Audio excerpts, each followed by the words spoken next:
TSM, TSM, TSM, TSM, TSM.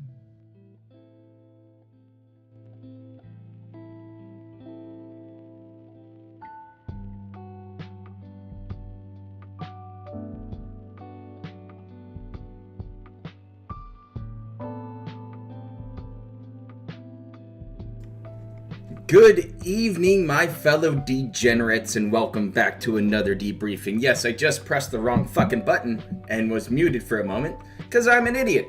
Welcome to my stream. I'm AgentProper, and tonight on the debrief, well, we're living rent-free. Once again, just like our boy, Darkside Phil. Living rent-free in some Swede's head. Holy shit, are we gonna have some good fun talk about that? We're gonna have some good fun talk about some Halloween activities and costumes. Oh, it's gonna be great. As well as going over the leaky stuff once again. Because I don't think we took a deep enough dive into it, and I would like you guys to put up your input as well. So once again, this is the debrief where you guys actually get to show up and be part of the show. That's right, if you're on the Discord server right now, go ahead and scoot on over to the Skybar Lounge waiting area and just chill out with your fellow agents. And, well, I guess tonight, I'm gonna have to grab you and pull you on in to talk with me and my co-host this evening, because War Dog Leader is late and gay, or is MIA. Well, tonight, I got my good friend, Declan Reed. Declan, it's been a while, my friend. Always a pleasure. Hey, what's up, guys? How's it going? So, how is everyone doing this evening? I hope everyone's super excited to be bored out of their fucking mind, because I'm your co-pilot this evening, which means that everyone will eventually be slipping into a coma as we cruise at 36,000 feet. And as the plane crashes, at least you won't feel anything. It's just going to be a great time. I really do think so. It's always nice to mix things up, and let's see what we're gonna get into here. Yeah, what do we have on the docket exactly? I know we're talking about bank leaks, we're talking about some Twitch leaks, well, some rent-free Swedish real estate. Mm-hmm. It's prime real estate. It really is. It's great. You can be in there all day long. It's free real estate. It's free, and it has a nice exterior. Very nice. But yeah, I wanted to point out and start here. During the hardcore begging season, Phil's lineup this week. It's a doozy, boys. Well, look at here. There's a little notepad here. Monday, October 11th. Well, that's today. We played Far Cry 6. Got like $100. Cool. Moving on. Tonight is Super Monkey Ball. Drink some gin. It's being hosted this evening by our good friend of the show, Piece of Peace. I posted a couple links around, definitely on Kiwi Farms if you want to go check it out, or just type in Piece of Peace and have him show up. It's like magic, right? Do you realize the unironic thing here? It's actually unironic and ironic at the same time. It's just a little bit of like irony paradox going on. Like some Shawn Michaels? Yeah, that actually, well, because you've got, isn't it ironic that I'm the guy? No, but it's Columbus Day. You mean so we're celebrating the new world. Indigenous Peoples Day. Freedom. Right, Indigenous Peoples Day. You're right. Are more so like I still go to work. Far Cry 6 on the early stream, which is about liberating the subjugated brown man from a dictator. And then, to be really allegorical, we have Super Monkey Ball, a, air quotes, primate in captivity, inside a ball for the evening stream. I think that's he's good. saying some deep shit here. Phil's doing some 4D chess with his game choices. It's a good point out. Yeah, it's pretty funny, isn't it? Phil doesn't really take advisement into what game he's playing or like choosing what he's gonna actually like play. It's just, can I make money? That's it. We know it's that easy. And right now he's still going for these weird day one views, but people have been asking for Super Monkey Ball. I think, what was it, last Sunday? People were just like, this game sucks. Let's go Super Monkey Ball. And he was like, nope. He could be playing Hades still. Fuck, I recently just picked up Hades, actually last night. It just couldn't stop playing. The entire stream that Ludwig was, hosting, I played Hades. Had a great fucking time. Did I do well? Nah. Beat the first floor. Felt good. Moved on. It was fun. It's a fire game, great music. I feel like an idiot for putting it on the back burner for so long. And it's a great pickup. And from what I'm hearing, Metroid Dread is crushing it. And well, it's gonna... if you talk about Kotaku, I mean, Metroid Dread is the, game everyone should be pirating. I mean, don't do that. No, Kotaku, don't. By the way, if anyone hasn't read that article, go Don't ahead and argue read it that up, article. dude. It's the dumbest fucking thing I have read in ages. Yeah, I heard it was running very, very well on pirate. Switch emulators. Yeah, here's the links to the Switch emulators. By the way, we're not telling you to pirate it, but here's exactly how you would pirate it if you were to pirate it. Yeah, it's kind of like somebody talking about gay ops on the farms. It's really funny in that sense. It's like, here's how you could do something, but I'm not telling you to do it.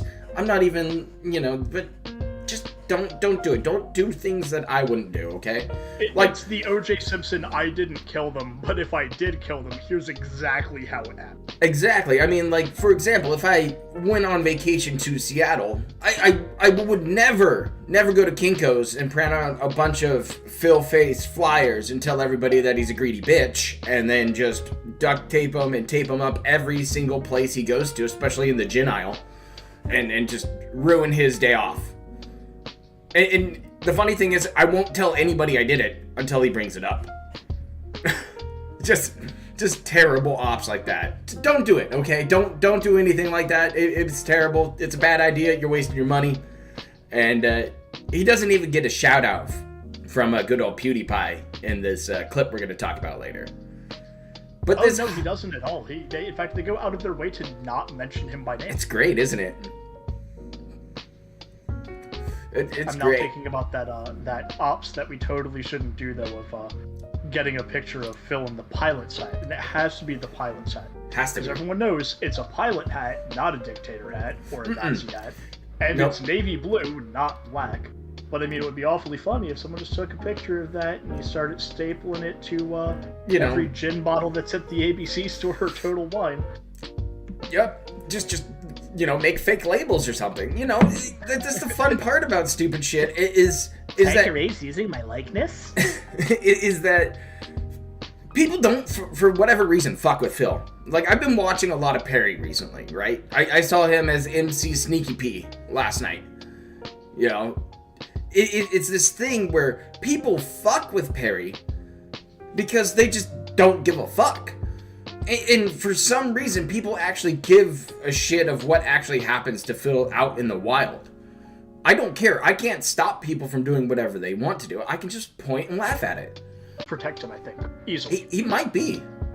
He might be the most protected of the locals out there. Like, but the thing is, at this point, who is protecting Phil? Who? I know you got the little mini F. Chat's gonna have to wait a minute. We got mini F'd. Oh no, we got mini F. Yeah. That's okay. That's the time where you take the sip, okay? Big ups to Lagunitas, by the way, for the Maximus Colossal IPA. Okay, we might be back. I mean, we had chat the entire time. 9% by volume. Yeah, the chat was on. Chat was on the whole time. Oh, yeah. It was? Uh-oh. It was right, at least. Yeah, but still, his lineup for games during this hardcore begging season is shit. It's shit. You got Back for Blood. Heard that game's actually doing well. Right? It's just a clone, but it's doing well. I'd fucking play it. I loved playing Left 4 Dead with my buddies. Loved that I was shit. gonna say that's the spiritual successor to Left 4 Dead, right? Yeah, it is. And fuck, I played hours and hours and night after night of that game. It was like my go-to with friends just to have a good, chill, fun time. We get shit-faced and yell at each other online. It was fun. But then you go and you end up, Phil is doing this solo. There's no co-op here. There's no nothing here. He doesn't have fucking friends. John fucking who? Hey, thank you, fuck you, and I bye-bye. think the issue there is if he was an entertaining streamer and someone that had something remotely insightful to say about a game's story, about the music, about the aesthetics, about the plot, about the world building, the character development, anything remotely insightful to say, about a game, that he could do a solo playthrough of something that is meant to be an inherently multiplayer experience and still make it an entertaining stream. The problem is that he is as boring and as tasteless as cardboard, and it makes it fucking insufferable when you take an experience that's already meant to be enjoyed in a multiplayer capacity, and then you still relegate it to a single player experience, but then your fucking tour guide is Philip Paul Burnell. Like, how is that gonna do anything for that stream? How is that gonna do anything for that experience? Yeah, it's one of those things that I keep telling people over the years. It's like, hey, Phil will ruin a fucking game you love. If he's gonna play a fucking game, dip out. Just don't watch it. Like, his whole Fallout New Vegas thing, didn't watch it. I watched one of Anani's fucking videos and dipped out because I just couldn't stand it. Like, that's my favorite Fallout. And Phil just shits on every single game, bitches about every single moment, just any little thing he can, unless if it's some weird children's game like Bug Snacks, something he can really get behind because it's the underdog game, just like he's the underdog streamer. That's just who Phil is at this point. He's a boring motherfucker. That's why we're doing this tonight on Monday. I don't give a fuck what he's streaming tonight. I didn't give a shit. Didn't even look. I was like, no, it's Monday. I know what I'm fucking doing. I'm hanging out with the agents. You know, maybe they're pointing and laughing at Phil right now. Maybe they want to hop in for this call. You know, I get to chat with some of my good friends like Declan or like War Dog Leader.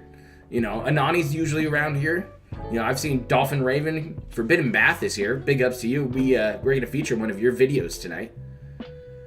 But yeah, it's this nonsense where Phil is living in this delusion that he's like some important fucking streamer dude on YouTube, like he's the fucking man. It's amazing. It really is when you think about it, because for 13 years of content creation, he's living on a fucking sinking raft. And meanwhile, he's fucking stabbing holes into it. Just each time, just trying to fucking get the trolls. And it's not working. It's him. It's him just putting hole after hole into this fucking leaky ass boat. I mean, we're good. We might as well start with the videos tonight. And well, here's something that's a potential lead-in to that. I don't know if you want to start with the Pewdiepie video or not. Oh yeah, we're gonna jump right into that video. Well, okay, if we're doing that, then here's something that might be a good lead into that. Oh, please do. In the video, mild spoiler for you guys that haven't seen it, he talks about PewDiePie's relevance, and he talks more specifically about the fact that no one would ever take PewDiePie seriously as this guru of gaming, someone whose opinion about gaming they would seek out actively. I'm and so one of the things I found happy. interesting is he did Hades just recently, and last night he finished Hades. And he said during that finishing segment, he said how happy he was that he got to have this interactive experience. Oh, that was a good his rant. His viewers were able to tell him what types of builds to go for.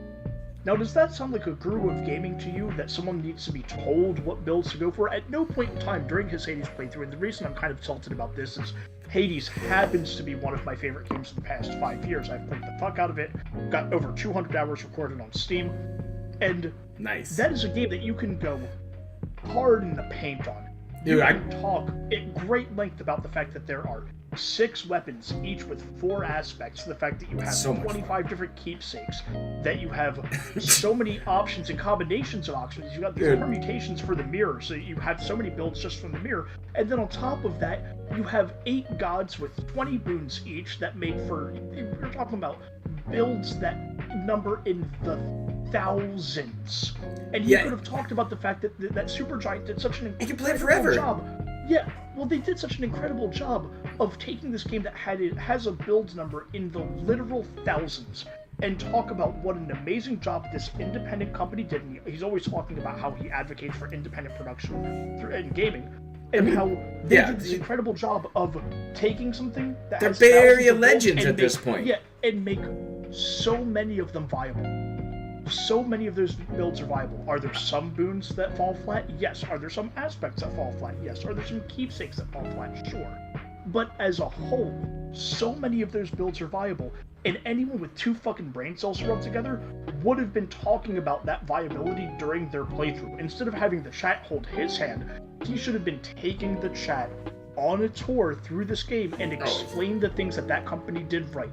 That would be interactivity. What does he do instead? He talks can about the fact that Game showcase. Tracker gave him, He can showcase a weapon a week. A weapon a week and go through a build per week and just focus on one weapon a week, and he can just do it month after month after month. And he could just keep enjoying it. That's just what that game is. I mean, that aspect of this game is really what locked me in. Plus the lore. I'm a big lore nut. I play a lot of Destiny 2. Destiny 2 has sucked for fucking years. I know that. I've been here for fucking ever. Just like with Phil, I've played Destiny since day one. You know, to me, Destiny is the looter shooter, but it's also a deck builder. And that's my favorite part about playing in the Crucible, is if I can understand what I'm playing against and build a better deck than the rest of the team I'm fighting and can perform and execute, I'll run lobby. It's just that's what happens. And it feels good to build a deck that can counter shit and work well. I mean, I'm a big solar hammer kind of main with the Titan. I mean, I like throwing down the sunspots and covering an area where I can, you know, zone out people and keep them out. But still, it's this thing where we're with Hades. It's the same shit. It's like, oh, if I'm using the spear, I can go with a dash build, or I can go with a different build with, like, you know, just throwing the spear back and forth and getting backstabs. It's like it's just a builder paradise for me. I'm in this game. Like, when we put up the stream tonight, I'm playing more Hades for an hour. I just can't. Oh, yeah. It's a game that's definitely worth the investment. Yeah, so it's gonna be quite a bit of fun, but you know, Currency Orgasm hit us up with a 5p super chat. We gotta get our shout outs. Oh well, you can tell it's on my mind. I haven't had sex in ages. Currency Orgasm. That's gonna get clipped. Money creature. That's gonna be a fucking clip that I'm gonna just use in other soundboards, I guess. God, I'm a fucking idiot. No, Currency Orgasm works because now we can actually take that clip and apply it to anything that Phil does when it talks about actually calm mode. I'm too used to talking about only ingest cum, okay? Yeah. I don't know what's happened to him. He kind of went dark on us. You know, he disappeared into the depths. But, you know, unlike PewDiePie's numbers. You were discussing PewDiePie's numbers, so I'll segue into it. And there you go, folks. Relevant numbers, right? We're keeping up. He's an A-grade streamer over on YouTube. He makes videos and stuff. Gets pulls in views. He's what? What is that? Number 6? Number 6. It might not be number 4, okay? But it's number 6, and he's looking good. Just killing it. Greens all across the board. But if can you read that one number, because my eyesight's not that good, by the way. I'm lying. This is a bit, you guys. Because I had bad LASIK. But that number to the right that says games rank, does that say first? Hold on, hi. You mean that? Yeah, that thing to the it looks like it says first for games rank. That's so weird. First. That's 100% a lie. What? Get out of here with that, Phil. That's not a lie. I was told earlier today by our Lord and Savior Philip Paul Burnell that he's not the person to go to for anything seriously about games. Yeah, I thought all he did was scream in a mic and be a Muppet and have a fucking good-looking wife and have a house in Japan. His wife is some fucking smoke show. And she's fire. You know, he's not a bad-looking gentleman on his own. Look, to be Felix, honest. if you happen to ever see this video, you're not going to, but if you happen to ever see this video, it is no disrespect for you. I'm not trying to objectify your wife. All I am saying is that I would drag my balls through the Sahara to see her fart through a walkie-talkie, okay? That's all I'm saying. You're gonna get the treatment. I can hear him. He's coming for you. Yeah, Coomer Corner. You're gonna get banned to Coomer Corner. My house. And yes, Manuel Patino makes a good point that Phil did call PewDiePie a hermit. A hermit. A man who owns a fucking house in Japan, who goes regularly on vacations with said hot wife, who takes friends on said vacations, maybe he does a vlog or two or some other shit. Who gives a fuck? Are you kidding me? This dude is all over the place. And with what I've seen, he gets around. He does shit. He isn't sitting there 6 days a week. It's been half an hour, okay? I haven't had a contribution in half an hour, and the chat is dead. You're not talking about the game, okay? That's true. Oh, Green Lobster has a good question here. What is Phil's game rank according to social media? I'm so glad you asked, Green Lobster. Let's just top gamer levels, guys. Yeah, let's see what DSP Gaming is. There you go. Games rank. Okay. 14,873rd. Is that his WWE Champions ranking? That might be. It's gotta be it, dude. I mean, he's still whale spending. It's insane. Like, well, I guess, let's go to the chart. I brought up this chart earlier to you, so you know what it's gonna look like. Just some basic napkin math, but something really embarrassing since I am one of the kind of, at least one of the Twitter numbers guys. I'm not nearly on the level of piece of piece. I just do observations and do funny allegories when it comes to Phil's numbers. I'm not full autism when it comes to the spreadsheet and whatnot, which I mean, fucking hats off piece of piece. Holy shit. So I guess but if you take those numbers that Phil had, the 3 to the right, for his videos views ranks, his videos uploads rank, and his gamer, those were all 5-digit numbers. And the fun fact is, if you add all 3 of those up, if you add all 3 of those up, it's still less than what he spent on WWE Champions. Wow, that's impressive. It just added up. You had a couple of 15,000s and a 29,000 in there, which, I mean, napkin math, that's roughly probably 62K with all of those little 3-digit leftovers there. Yeah, right. So 15,499, 29,285, 14,873. Napkin math says it's about like 62,000. That's still less than what he spent on WWE Champions. So that's like 40K less. That's impressive.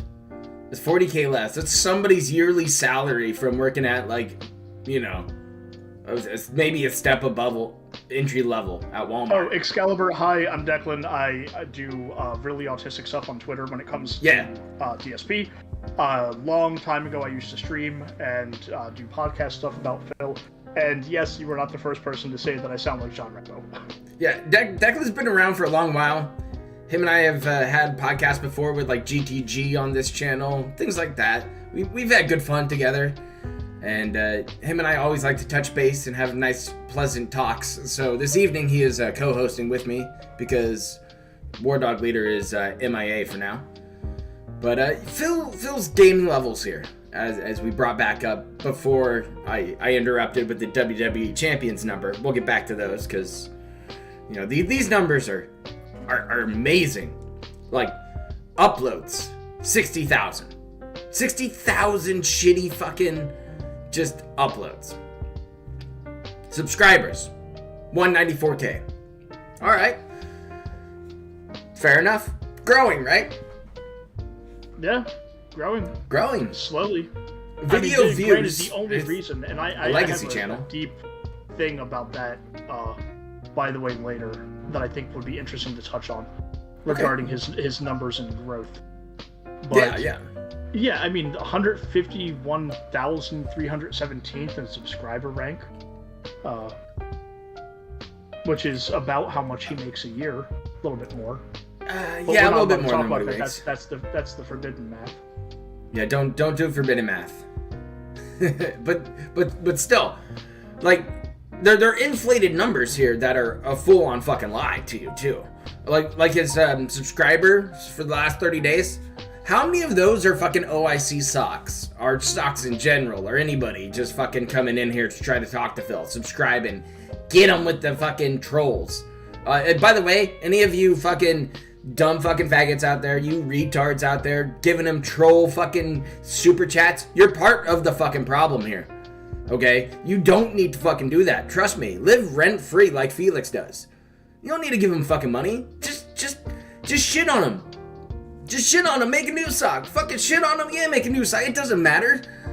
Phil doesn't deserve money. Period. Yeah. It's too late.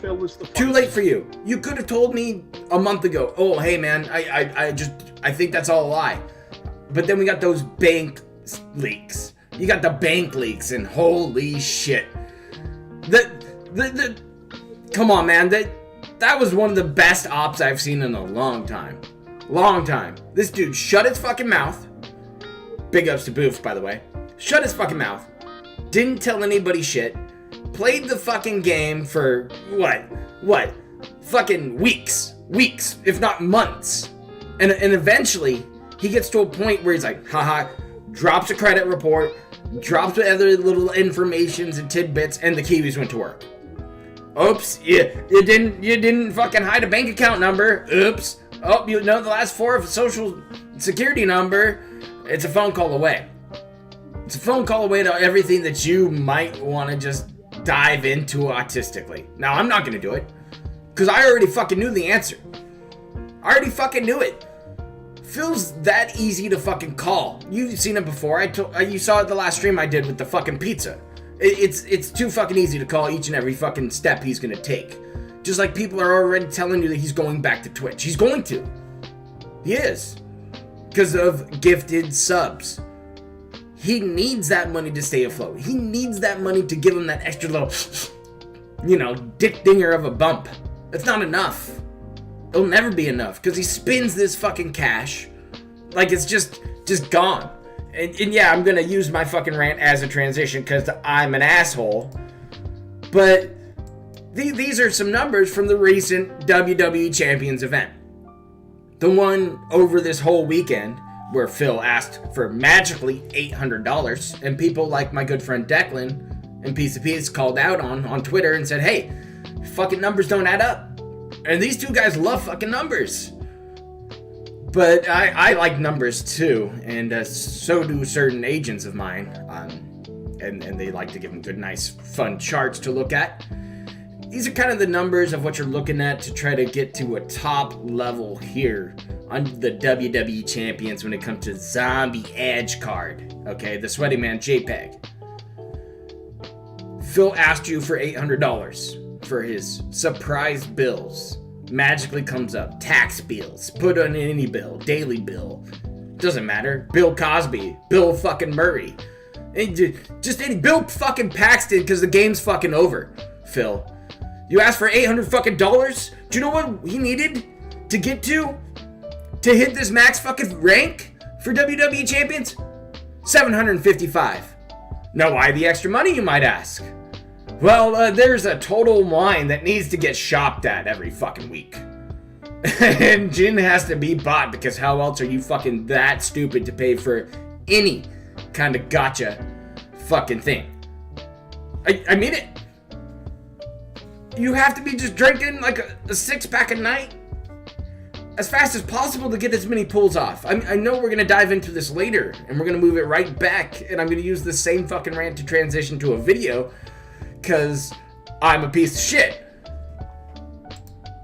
But this is going to be the lovely little rant video about Felix and what he said. Should be fun. This one is pretty high quality. So a big ups to our guy, Forbidden Math, for getting this big video out here. Speaking of Forbidden Math, while we pull up this video, he says that he can't wait for WWE Champions to get canceled by Scopely and that it'll be hilarious. Okay. The funny thing about that is Snow Carl is at the a lot of these $1.50. companies that don't do He says, original I saw a clip intellectual Pewdiepie properties, took out of and nowhere. I'm a He huge shot at you fan, on his so I channel. like, But you know, there is one... Genshin and Honkai Impact. Those are original IPs. This is something that's getting licensed by WWE. If at any point in time they decide to terminate that contract and rescind the license, that game gets shut down. Yeah. Just if WWE goes, hey man, Scopely, we're done having you be our mobile game go-to. We're moving on to somebody else. Sorry about that. That game gets unplugged automatically. It doesn't matter how long they were fucking planning on road mapping and scamming whales, especially weird things like Saudi whales. Love that shit, dude. It's amazing. Like no wonder why WWE is going for the crown jewel. I mean, they're going to do the Brock Lesnar whole Roman Reigns match, which is probably going to be fucking good. Interfered with, but fucking good. I'm weird. I know you too enjoy the professional wrestling. It's one of my favorite things to watch right now because, well, it's live action comic book bullshit, and it's just fun. And it should be, especially AEW right now. And I don't want to wind up talking over this video, so I'll make this quick point and then shut up so that we can play the video. But if anyone out there is thinking, oh, surely this can't happen, it makes WWE too much money. Look at all the free money that they give for licensing. They'll never change their mind on it. I want to bring up one quick game, and I don't know who here has a Steam account, used to play a lot of the more independent games and whatnot, but there was a game called Marvel Heroes Omega. And it used to be called like Marvel Heroes 2016, 2017. Then one year, I believe it was 2018, it got shut down overnight. Ooh. They had to flat out tell everyone in the Steam Community Hub, hey, thank you for all of the years that you played the game. We're sorry. This content to you. And that game was making money for Marvel fucking hand over fist. Dude, it was ostensibly a Marvel-based dungeon crawler. It was like Diablo, except with dozens and dozens of Marvel characters with their own equipment and everything. Did it run like gosh, what were those Marvel games on like the Xbox and shit? It ran basically Ultimate like Alliance. Diablo. No, it ran like Diablo. What? So it was like it was a little mix. Yeah, it was literally Marvel Diablo 3, except more fun. That sounds dope. With dozens of characters, and it was made by a company called, I believe it was called either Gazillion Games or Gazillionaire Games. Interesting. And they made Gazillions. Yeah, overnight they got shut down because Disney decided that they just wanted to no longer give them that license and do a similar style game, air quotes, somewhere down the line, which they still haven't released in the last 3 years, 2 of which have been under COVID, and I get that. But they still haven't released a version of their own. But overnight, that game was just fucking taken down. So even if Phil goes, they're never going to get rid of Scopely, they're never going to get rid of my champions and my JPEGs, that shit can happen like that. Can happen. Oh, yeah. Yeah, I mean, it's a license call. It's a cease and desist away. You know, WWE can be like, hey, stop. And then Scope is like, oh, fuck, we got to stop. They pull the fucking plug. It's that easy. But, you know, it's this weird thing that you and I discussed pre-stream. The gacha game aspect, there's so many different ones out there. Like our good friend Ann Leet decides to collect boat waifus. I know other people out there like to play Genshin Impact. Shit like that. You know, and I'm fine with you. I feel called out. I like my Genshin. I like my Honkai. I'm a fucking that's perfectly fine. And this is the point of it. I don't mind if you enjoy that shit. I don't give a fuck if you're like Jax Raxer throwing fucking $100 bills at it and be like, yeah, give me the boobas. I get it, dude. I mean, at least you got some fun. You're enjoying it. You're getting something out of it. But for somebody like Phil, this is a straight up addiction. Like, this is bad. Don't do this shit. I get it if you have, like, a set spending limit. Trust me, if I had anything, it'd be a gacha game of weed strands. Because, you know, collect them all and smoke them all. And just fucking play stupid shit like that. And if you enjoy it, you fucking enjoy it. And that's your time. But I'm going to reserve the right for calling you a fucking idiot if you do it too fucking much and you can't handle your shit. And then you're telling me you need money for groceries. You're a grown fucking man. If you're not fiscally responsible, then you deserve to get called out. And that's the whole thing. If you're being completely fiscally responsible and you're taking... Because even with something like Gacha, if you want to spend money on Gacha and it doesn't happen to be a part of your business model, shout-outs to Tectone, by the way, big ups, because he spends like $100K on fucking Genshin Impact, but it's also his job. Yeah. And he streams 10 to 12 hours a day. Just on kick, shit. So, kick down forbidden math, yeah, okay? Just kick down. If you take that weed idea, just kick down, okay? Yeah. Just make me a character and hit me up with as much weed as I can smoke. You're good. Oh fuck it. I'll actually take you up on that as well. For some Starlight OG or Alien or Loud would be nice for Forbidden Math. Okay. So yeah, you've got like Tectone who does this shit with Genshin Impact, and again, he spends a shit ton of money, but it's a part of his business model, and he's doing tax write-offs, and he itemizes everything. He's doing everything in a fiscally responsible way. But you also have to realize that even within that microcosm of fucking gacha streamers or content creators, you still have to have this priority list wherein even then the priority is fairly low. It should be, am I keeping a roof over my head? Am I keeping food in my stomach? And then am I keeping my wife or my husband or whomever happy? Am I keeping my friends happy? Am I making sure that I'm able to de-stress by taking vacations? You know, it should be, like, on the priority list for budgeting, it should be, like, 10th or 11th on your list, and that's even if it's your job. The fact that Phil has spent more on multiple more money on microtransactions than he did on his mortgage.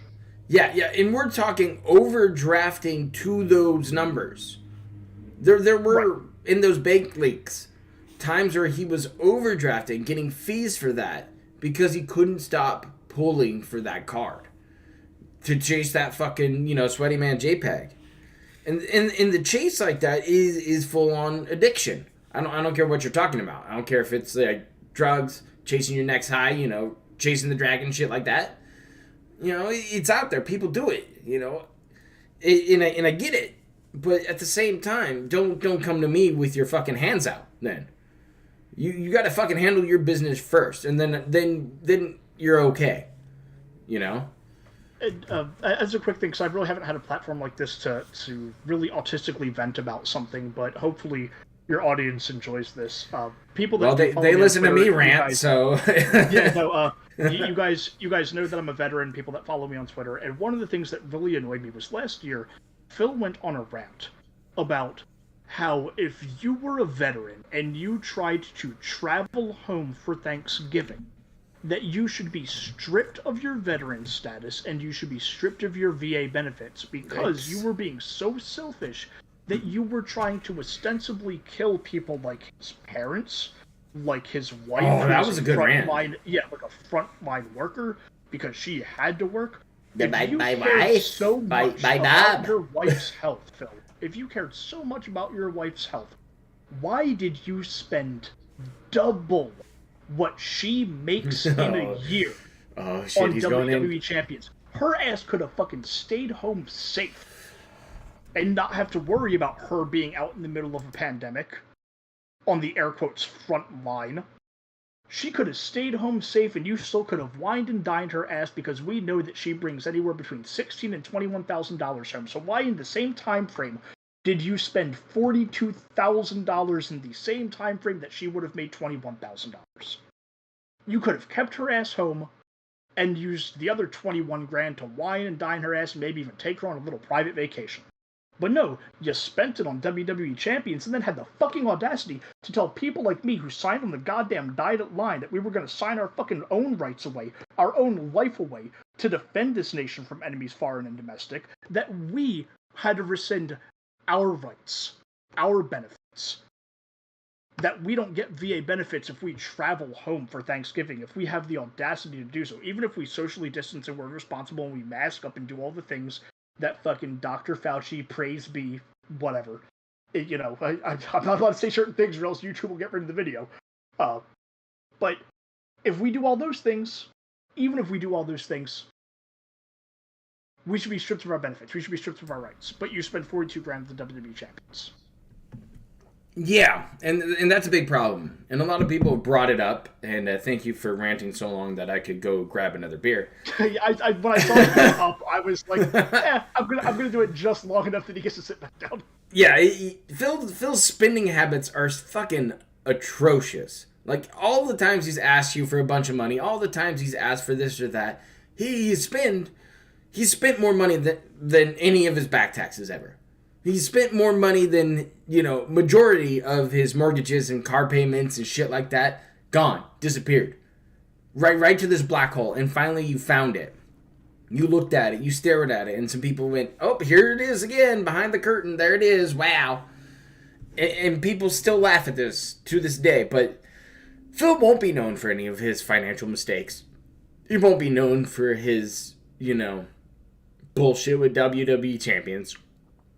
His stupid screeching about getting banned by Twitch from their partnership program. He'll be remembered for one thing. Because, he's the guy.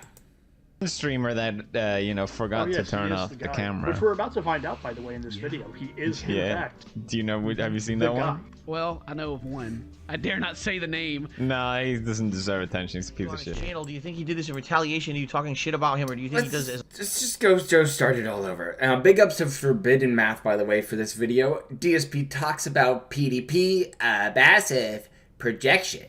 I don't know what that means. It's like a jib. Okay. Snow Carl has tipped $1.50. He says, I saw a clip PewDiePie took out of nowhere. He took a shot at you on his channel. Do you think? But there is one streamer that forgot to turn off the camera. Oh, I like the eyebrow raise. Yeah. Do you know? Have you seen that one? Well, I know of one. I dare not say the name. Nah, he doesn't deserve attention. He's a piece on of his shit. channel, do you think he did this in retaliation? Are you talking shit about him, or do you think he does it as a lazy way to get clout? Stop. First off, PewDiePie, who, wait till you listen to it later. I'm sure Phil will go into it. He will talk about how PewDiePie watched his channel when he was growing up and used to leave comments about how cool I was and how I'm the best video game player ever of all time, father of Let's Plays, because not anybody likes slow beef or people even before him got to it first. Nope, I recorded myself drunk with a camera. It was me. And then they followed because they were inspired by me. That's Phil's speech about it. It has to be. Phil has been around for so fucking long. He's inspired people to do things. Yeah, you're right. He has. He's inspired people like me to fucking shit on him, to shit on people like him, to go ahead and build careers off of learning from his mistakes. Felix learned from Phil. He watched Phil be this white hot popular YouTube dude and just putter it all out and just crush it all, because just that's Phil. And you think, unironically, Phil's actually taught a lot of people. Unironically, and I sincerely mean that. I think a lot of people have looked at him as a blueprint of exactly what not to do. Well, they didn't, start This Is How You Don't Plays, for no reason. Phil is This Is How You Don't Live at this point. He's at a point where he doesn't spend money like an adult. He doesn't act like an adult. He talks like a fucking adult alien.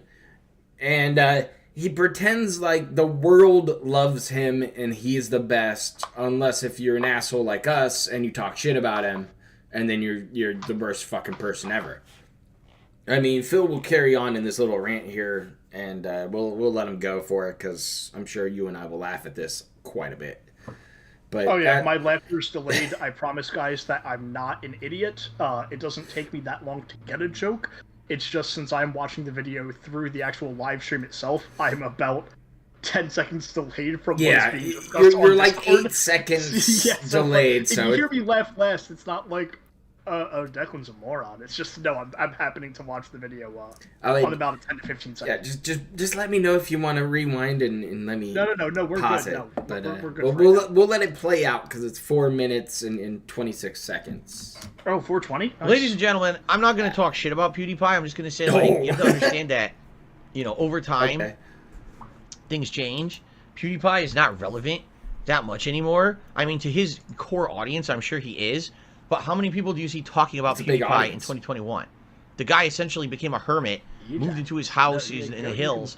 He makes a video every once in a while that gets 1 million views because his viewers never go away. But who gives a shit shit about PewDiePie, right? This guy is still making references to things that happened 5.5 years ago as if they happened yesterday. You know? Wow, he's really got his finger on the pulse of gaming. He's referencing Darkside Phil 5.5-year-old events. Okay. Congratulations, PewDiePie. Have a good life. Thanks for still keeping me in the back of your head. You know how they say how you live rent-free in someone's mind? Apparently, I will always be in PewDiePie's mind, likely because, as we all know, let's be honest here, he was a nobody back in the day. I was a big YouTuber. He watched my videos, liked them, and commented on them when he was not making content. He then was inspired by me and I'm sure other content creators to go on and make his content, and he became, of course, one of the biggest gaming content creators in history. But likely, he still thinks about me from time to time, and when he does, he thinks it's funny to make a 5.5-year-old insulting reference, when in reality, no one gives a fuck about him either. So, I mean, talk about not having any self-awareness, but hey, I don't really care about the guy. I don't. I never, I mean, when do I ever bring up PewDiePie anymore? Never. Like I said, this guy has zero relevance to the common person today or the modern gamer. Dude, like during the era when Ninja became popular and all of that, PewDiePie just faded right into obscurity, and no one talks about this guy except his core audience now. So more power to him. I'm happy for him. Let him keep doing what he's doing and be filthy rich. But you know, the fact that he has to try to take shots at me randomly out of nowhere, I think it pretty shows the level of where he is in his mind. Okay. Oh. All right. Is that how you're ending it with the snort? Oh, let's see here. Kevin Bernstein. Oh, this Tip me $1.50. He says, you and PewDiePie are similar. YouTube will always survive and be relevant in the gaming world. PewDiePie is like your junior. Whatever you say. Whatever you say. The way I see it is PewDiePie is definitely relevant in a comedy aspect and an entertainment aspect. I don't know how you can say he's relevant in like a gaming aspect. When was PewDiePie ever judged as a good authority on games or anything? He was always a jokester. He was always like a clownish character. And by the way, there's nothing wrong with that. He geared himself to be that. You understand? Now he's changed his formula up, and he feels like he's more of a different kind of guy. But look what he does. He makes drama videos. He's fucking insulting me 5.5 years after the fact. It's like, you see? I love drama. I don't think anyone looked at him as, oh, he's a guru of gaming who I need to trust his opinions and shit on gaming. You want to laugh, you go watch PewDiePie. Right? That's what he's for. He's for a good laugh. And there's nothing wrong with that. Absolutely not. He's a good entertainer, right? People enjoy watching him and you get a good laugh, a smile on your face. You go watch PewDiePie. So, there's nothing wrong with that. But for me, people tune into me for different reasons, and it's certainly not for the reason to give you money. PewDiePie. To give you money? Is that the reason? Oh, let's see here.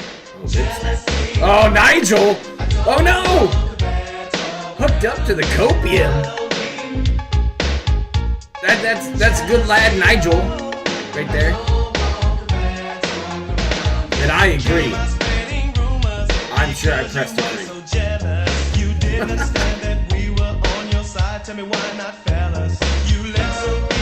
Killing him. Oh, take my pennies, YouTube. Fucking Phil, get ruined by this. Now we'll go back to the numbers because the numbers are important here. Again, PewDiePie. I highlighted, number one gamer dude. Oops. So I see copium, and I've also heard of hopium, which is when we like to believe in the best, regardless of what all signs point to. What is the drug when you're just outright fucking delusional? I don't know, like, man. Is it it's delusional? full on, though. Maybe. Are your brain cells made of unobtainium? What exactly is it? And the reason that I ask that is because Phil said something that's really interesting, and like he kind of told him on himself in that video, where he talks about, oh, PewDiePie when was he ever taken seriously within the realm of gaming? He's never been like me. He was never taken seriously. When was Phil I ever don't know if you're aware of this, but in case seriously? you watch this, because I know that you like to Google yourself, and I know you like to watch videos about yourself, and then you like to shake back and forth artistically in your rocking chair and talk about how we're all brain-dead, mouth-drooling morons that have never done anything positive with our lives and will never have anything decent in our lives. So when you're watching this, I want you to banned banned answer so that you can convince yourself that what you're saying is true. And that is, when have you ever been relevant? Because you're on the level There it is. of disingenuous that Patrick Klepek, Zoe Quinn, Phil Fish, and Yandere Dev are when it comes to being disingenuous within the world of gaming. That's where you're at. People don't look at you for serious takes. You're the guy that shit on Elo Hell and then praised it the second you got a sponsorship for it. You're the guy that shit on Assassin's Creed and then praised it the second you got a sponsorship for it. You're the guy that talked brilliantly, lovingly about this chair that you got, and then the second you got the sponsorship for it, you shat on it. It's almost like everything about you, Phil, is contingent upon whether or not there is a monetary transaction to earn your favor. And if the money slot is pulled, then it's bring all sevens and we get the jackpot of positive Phil. But when we don't put in that quarter, what happens? We get the mean little piggy. We get the angry Phil. We get the wrathful, vengeful god that shits on everything that he doesn't like. That's why if you had been given a Nintendo Switch OLED, you'd be deep-throating that like Piper Perry with 5 black dudes behind her. But that's not what you're doing. Why? Because you weren't given a Switch OLED. Instead, you had to pay for one. And you know you can't pay for one because your finances are being fucked, and that makes you salty. But to him, what would the point of buying one be? He's not playing a handheld, right? It's docked and fucking on all the time. That's why his original Switch got fucking bricked, was because he left it on. Sorry, I need to address something that was said in your chat. Lolly Modica, that is incorrect. Zoe Quinn is not cool. Unless you're memeing, in which case it's fine. But I do want to, only misogynists still have a problem with her. My issue is her stealing $85,000 from a Kickstarter and then going to Japan with it and saying she has no money to continue her game. So even, like, completely irrespective of the Five Guys burgers and fries. For a bathhouse? Yeah, like, irrespective of that, or irrespective of the fact that she probably drove Alakaloka to suicide. It's the fact that she stole $85,000 from a Kickstarter and then went to Japan on it, and then told everyone that she didn't have money to continue the game, that she got the money. Oof. To me, that's pretty just disingenuous. Oof. And yes, wait, he has over 60,000 uploads. Yeah, video. Yeah. Because remember, this is just DSP Gaming. Yeah, this is just DSP Gaming. Yeah, this is not DSP Street Fighter. This is not the King of Hate Vlogs. Can he hit them all? Hit them all. Touch them all. Come on. Yeah. You got them all? There's KO Gaming. Okay. This is Phil with KO Gaming. I love that fucking voice. Like, there's like 8 people working with him. Meanwhile, it's just him and the fucking Jin brain. Yeah, is there another one that I'm missing? Because you've got DSP Gaming, obviously the one we're looking at, but then you have DSP Street Fighter. Yeah. You have KO Gaming. You have King of Hate Vlogs. There you go. Is there another one? What about his original channel? Oh, was it just literally called Dark Side Phil? Oh, there it is. Can you name the defunct ones though? Ooh, I feel like this is a fucking Jeopardy question. Oh, it's good. I'm digging deep here. Come on now. Okay. One was hacked. It was hacked. Oh shit. It was hacked, and it started to play some football matches. This is the weirdest fucking thing. Oh, I can't think of it. Get out of here, you cheater. Don't give it away. Oh, okay. I did not realize that he had separate ones, Kaz, for specifically Kaz is nailing it. Yeah, he had the fucking he had Suicide Kings. He had Suicide Kings, which was the one where him and John Rambo would just like drive like horse-drawn carriages off the fucking like cliff, and he would act, and they'd be drunk. Fantastic shit. And then he had the Final Fantasy 13 channel, and that one was hacked by somebody allegedly, and ended up streaming soccer matches, which got it shut down. Okay, so here's the question in regards to... There's also a weird highlight channel, by the way. I don't know if it's actually related to DSP himself. Oh, you're talking... No, that is DSP highlights. It's DSP highlights, yes, and yes, I believe it is his channel because it is connected to Panda League Games and all sorts of goodies. So if you go and dig up some gold there, let me know.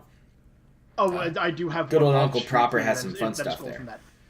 But was this stuff done? The Red Dead DSP, the Final Fantasy DSP, the DSP highlights. Was this done as a separate channel before it was possible to do playlists? Because that's the only thing I can think of. Like, the only reason why. So then why make a separate channel for a single playthrough? Here's the fun thing. DSP back in the day when he first started had his original channel, Darkside Phil, right? Right. He ended up monetizing it. You couldn't monetize it, right? Because YouTube wouldn't allow gameplay to be monetized. Right, which is why he came up with King of Hate vlogs to begin with. Was to exactly. The vlogging channel, which he could monetize because it was real life stuff. You're following. You know your shit. But further down the line, DSP eventually got on board with Machinima. Machinima was big up onto channels kind of branching out. And they were really wanting to spread the ad revenue all over the place. Because the more views they got, the more ad revenue Machinima made off of people like Phil, Maximilian, various other people. AVGN was one of them as well at one point, if I remember correctly.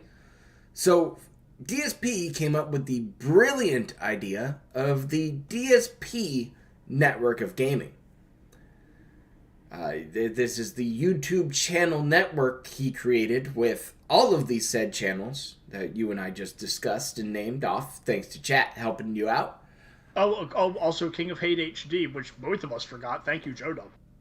Yeah, no. How did I forget King of Hate HD? You named, Jesus. Yeah. It's like fucking 7 channels. 7 fucking channels. And they were all monetized. Every single one of them that he could. It's just what Phil did. He raked in the dough. Remember, white hot popular man. Number 4 in the YouTube gaming list for the year or some bullshit like that. Oh, I don't know. And that's the thing that I find almost impressive is that even way back when, you could take a look, just front-facing, that it seemed to be disingenuous. Even if Machinima wanted you to branch out, then there are things that you can do to branch out, like he did the King of Hate vlogs. Or if you wanted to do KO Gaming, which is highlights or something like that. It was expected at the time for Final Fantasy or Red Dead Redemption. That just looks stupid. Like, that looks lazy. Well, that's what he was into, though. And the Street Fighter one made sense. That was the only one that really made sense. The Suicide Kings was bullshit, things like that. But Kiwi Farmer over in the chat makes a point that didn't he monetize them under Panda's name? Some of them, yes. Hate Army, thank you for that. That weren't stolen. He wound up doing it because he was afraid of a single playthrough getting wind up striking down by a publisher, and thus would take down all of his videos. Yeah, which would therefore be a way to decentralize the videos and preclude them from taking down his core channel. So, for instance, if Red Dead Redemption wound up getting struck down, it winds up being a strike on that channel as opposed to a strike on the core channel. Correct. While that was also a thing. Stupid because he was under the protection of the MCN at the time. I can understand that thought process, but to me, that's also the thought process of someone who is pretty ginned up, which we've established by now is pretty fucking true. So yeah, it's one of those. It makes sense if you're drunk. And usually I would leave it at that and be like, yeah, it just makes sense if you're drunk. But then I think of that it's Phil, and it's like, oh no, that actually explains why he did it, because it makes sense if you're drunk. Yeah. And if we look at Phil's total views here on this numbers list, I do want to point out it is kind of slowly sloping down once again. He's losing that relevancy, that interest level again. He's boring as fuck. The only time he gets real spikes is when he's doing something stupid and interesting that a lot of people are going to talk about. Like any of these leaks coming out, any of that kind of stuff, Phil gets a nice little bump. It's been true for years. But now that he's on YouTube, his viewership is abysmal on YouTube. When he puts out a live stream with all of his followers and, you know, subscribers and shit like that, all of the viewers that show up to his streams, he's pulling numbers like mine. All right, I get about 1,000 to 1,500 viewers, somewhere in that kind of zone, within 24 hours. And big ups to all of you, no matter what you're doing. I don't care if you're like sitting here right now enjoying the fucking piss out of this. You know, I'm glad Declan's here. You know, it's been fantastic, and it's been extremely enjoyable. And it's because you guys show up. It's because you guys view this stuff. You leave comments like Bob. Bob Hoskins is going to leave a comment on this video, I know, and big ups to Bob. He's a comment leaver. He just drops in and goes, hey, big ups here. Thanks for the shout out, dude. You know, things like that. That's what keeps the channel alive and keeps it going and growing. You know, there's a reason why I keep doing these Monday night streams. They're a fucking shit ton of fun. But Phil, he's treading water here. He's slowly sinking. He's boring. Who cares about the money? You guys have been telling me all night. Oh, he got $250. Somebody gave him $100 and $150. I don't give a fuck. You shouldn't give a fuck. And you know why? And it's gone. Because it's always gone. Oh my god, he's drinking gin. To the gym. Chaos Racer, we have the ability to multitask because we have the host and someone who can read chat. So if you would like, please type away the Caravello news, and if it's relevant, we could probably thread it into the stream. Considering that it is breaking Caravello news. Breaking Perry news. Until then, we'll load up our next video, which is 30 minutes long from Hate Army Watch. DSP is going to address the Twitch leaks. Well, the bank leaks. It's going to be rough, dude. Federal crimes and such. Hate Army, nice Panama Papers reference. Yeah, I know, right? I'm a big history buff, so and so are you. So, you know, you gotta love this shit. Let's see here.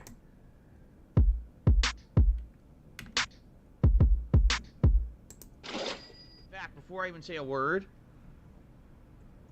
let me type something to the chat that I'm going to paste up. Oh, I love it. This whole week when this happened, he was freaking out. Locked himself out of his apartment. Tom started a stream? What? Am I going to have to go into studio mode real quick? No. So go ahead. There we go. And I'm going to post this up. So I'm just going to read this ahead of time. All right. Important. Please know that discussion of any drama from outside of my streams on my stream is not allowed and has always been against the rules. So derailing the stream is grounds for moderation. So please enjoy the stream. What this means is that once I make my brief statement here, that's that. There'll be no further discussion of this drama from outside the stream. Tell me no anymore. one's business and it has nothing to do with my streams at all. You guys are here on the streams for one purpose, to have a good time. You want to see me enjoy games, interact with me a little bit in regards to the games, and yes, every once in a while we'll have off-topic discussion that is usually pertinent to something going on my streams. Excuse me. But in general, no, I don't allow drama topics on my stream. This last week we did a very, very good job of keeping that, you know, in check. All right, there's a lot of potential. Let's put this on a brief pause and go over here to a new tab. We might as well enjoy some shenanigans tonight. God, while you have that paused, that throat clear was so hearty. Oh, it was a deep one, wasn't it? Yeah, it was a juicy one. Let's pull up the stream. Oh, we're gonna get an ad. So, man with box. Window? Alright, what is this an ad for? Rainbow? Skittles. We're in it. Zombie Skittles. $20 for 3, alright? I completely forgot about that scam. That was a good one. Oh no! I mean, I was there. It blew my mind. Harry Berry, haven't seen you come into work in the last few days. You doing okay, buddy? See you at 8 o'clock tomorrow. But then, love you. When he was called out for not actually eating the Market's Skittles, been out of business told for people that years. they were putting his health at risk. Dude, that was funny. He was like, "Oh, I'm gonna die because I can't eat these." I haven't been a Lucky's employee What since the fuck? 1988. Dude, I love Perry streams. I don't know about you. Dear Amy, Oh no, Perry Perry withholds streams a are relic great. I The would fact pay that he dearly is for. legit locked out of his You would house save right us now great difficulty might if you would be kindly one of remove it for the us. Why funniest do I not things hear anything? Free. that I've seen in a while. Yeah. So here's the question though: how is he locked out of his house? What relic? If Tom B is there streaming? Tom B has remote control over his computer. I think it means to you're do pegged. all of the streaming. Peg. I think it Oh, means you're so pegged. he's remoted into the computer as Yes. we speak, Okay. doing Yes. the. Perry's too much of a dumb boomer Okay. fuck to control So any of his stream. are you willing to Like, in order to turn give it that off, to- he'll, it's like, from unplug the Mr. fucking computer. McNicknock. Oh, Dear Amy, Perry wow. withholds a relic. I Yeah. would clearly pay. So pay Tom has dearly full control for, over streams and shit. You would So I save us great guess difficulty if you would Perry kindly remove it for us. So they called wanted Tom and said, somebody "Hey, to I'm remove locked the out of my peg. place." You guys! And then The Tom peg stays in the patio fucking doorway. I'm about to turn him I'm down before he waiting blows for- out People wanna everybody's pay The money face. for it. patio is secure. It's I'm shut. waiting for It Perry to doesn't start get yelling removed unless why I can't open the Tom, door. But use the wouldn't you- computer to open the house. Wouldn't you want to replace it though if somebody was willing to pay for that? Like it's a treasure. When it needs to be replaced, it'll be replaced. It doesn't need to be replaced. Yeah, can he get through the... Oh, shit. Never mind. He has the stick, right? The stick's in the way When of the piss the patio? patio is shut, locked. The peg goes in I'm not the jam. super That up is to the date secure lock. on So, No one is Perry allowed. lore, I mean, no I one is watched able to some break Perry so into stuff. my Perry, patio. in his Break into my apartment, apartment. to the right of like, the camera, like, you're Okay. looking at the That was stream, just to the the right, offer. you'll see, like, a Okay, window this- there, next behind a one's desk. Curtis. That's actually his patio I'll raise the volume access. so you can hear it better. And No, Perry, that's his just piss don't- patio. Don't worry, the guy's not coming in until he The calls best in. part I'll about be the one piss who gets called. patio is it's hard to access because he has a peg, a piece of wood that he sticks behind the door so that nobody can open it up. You know, Hello, fish on it's its one of those way, things, you know, Scaremaster. you see in I white got you trash covered. houses. Trust me, I've had a Oh, few fuck of you! them. Fuck you! Fuck all of you! I mean, that just Not again! You son of a bitch! You did say you were hungry. Send him I the Mickey D's. never want McDonald's again! So yeah, Perry cannot get through into You're right, his piss patio access because of the peg. It's just coming out of my- Right now, he is What's mad the at problem with McDonald's. People keep sending him fish What is fillets. regular fillet of fish? Nothing crazy You know, about it. Like this fish whole- fillet I don't want tacos. fillet of fish ever again! God damn it! Like, he quit the stream the other night because people sent him a bag of McDonald's and he got mad. And he just unplugged it. I don't want I love this fillet of show, fish man. from I can't McDonald's stop again! watching it. I really can't. I mean, Well, I can welcome understand to fucking him. McDonald's. I can understand Moansville. him getting upset because You gotta stick right up because this audio. I mean, it's yeah, inconvenient, right, it's rude. Um, Like, I get it. No, But I at the same- 100%. Yeah, at the same You're time, okay, Perry's to a hungry. certain He's going out extent, to get it's a like, bite to eat. In fact, but you're I serving will free eat food. my own way. I will. I mean, if I had somebody accessing I'm my going life to like this and I locked myself out of my apartment, Alright. it'd be a good I will laugh eat at me where being a I will moron. eat. It's that McDonald's easy. is not to feed me again. But instead, Perry When I goes on want man baby McDonald's, I will rage. get a quarter pounder, all right. not fillet of fish. Yeah. When I go to Perry's Carl's Baby Jr., Meal I is get one of the my funniest barbecue things chicken that sandwich. I have seen in a while. Oh yeah, And it's, again, like, I'm not Not as up to stupid date fillet of on fish with Perry fucking lore pickles. as I am I hate say, pickles. No fillet DSP of or Chris fish Chan. ever And again. even then, Chris Chan is, like, my knowledge of him Um, pales in comparison You're the one who said you to were. In fact, other when I- individuals who have been while I chronicling was getting in touch with that a lot of nice them, life Don't for want to be fed ages. by anybody this evening. I will feed myself.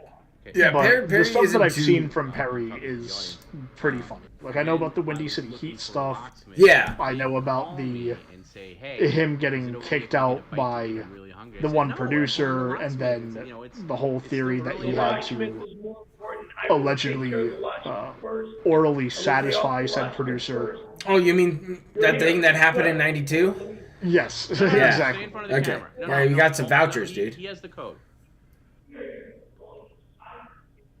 I know about him doing the Wario outside of his his apartment. Dude, that was fun, yeah. That was one of the funnier things I've seen in a while. He dressed as Wario and played like live action, you know, some live action WarioWare for money.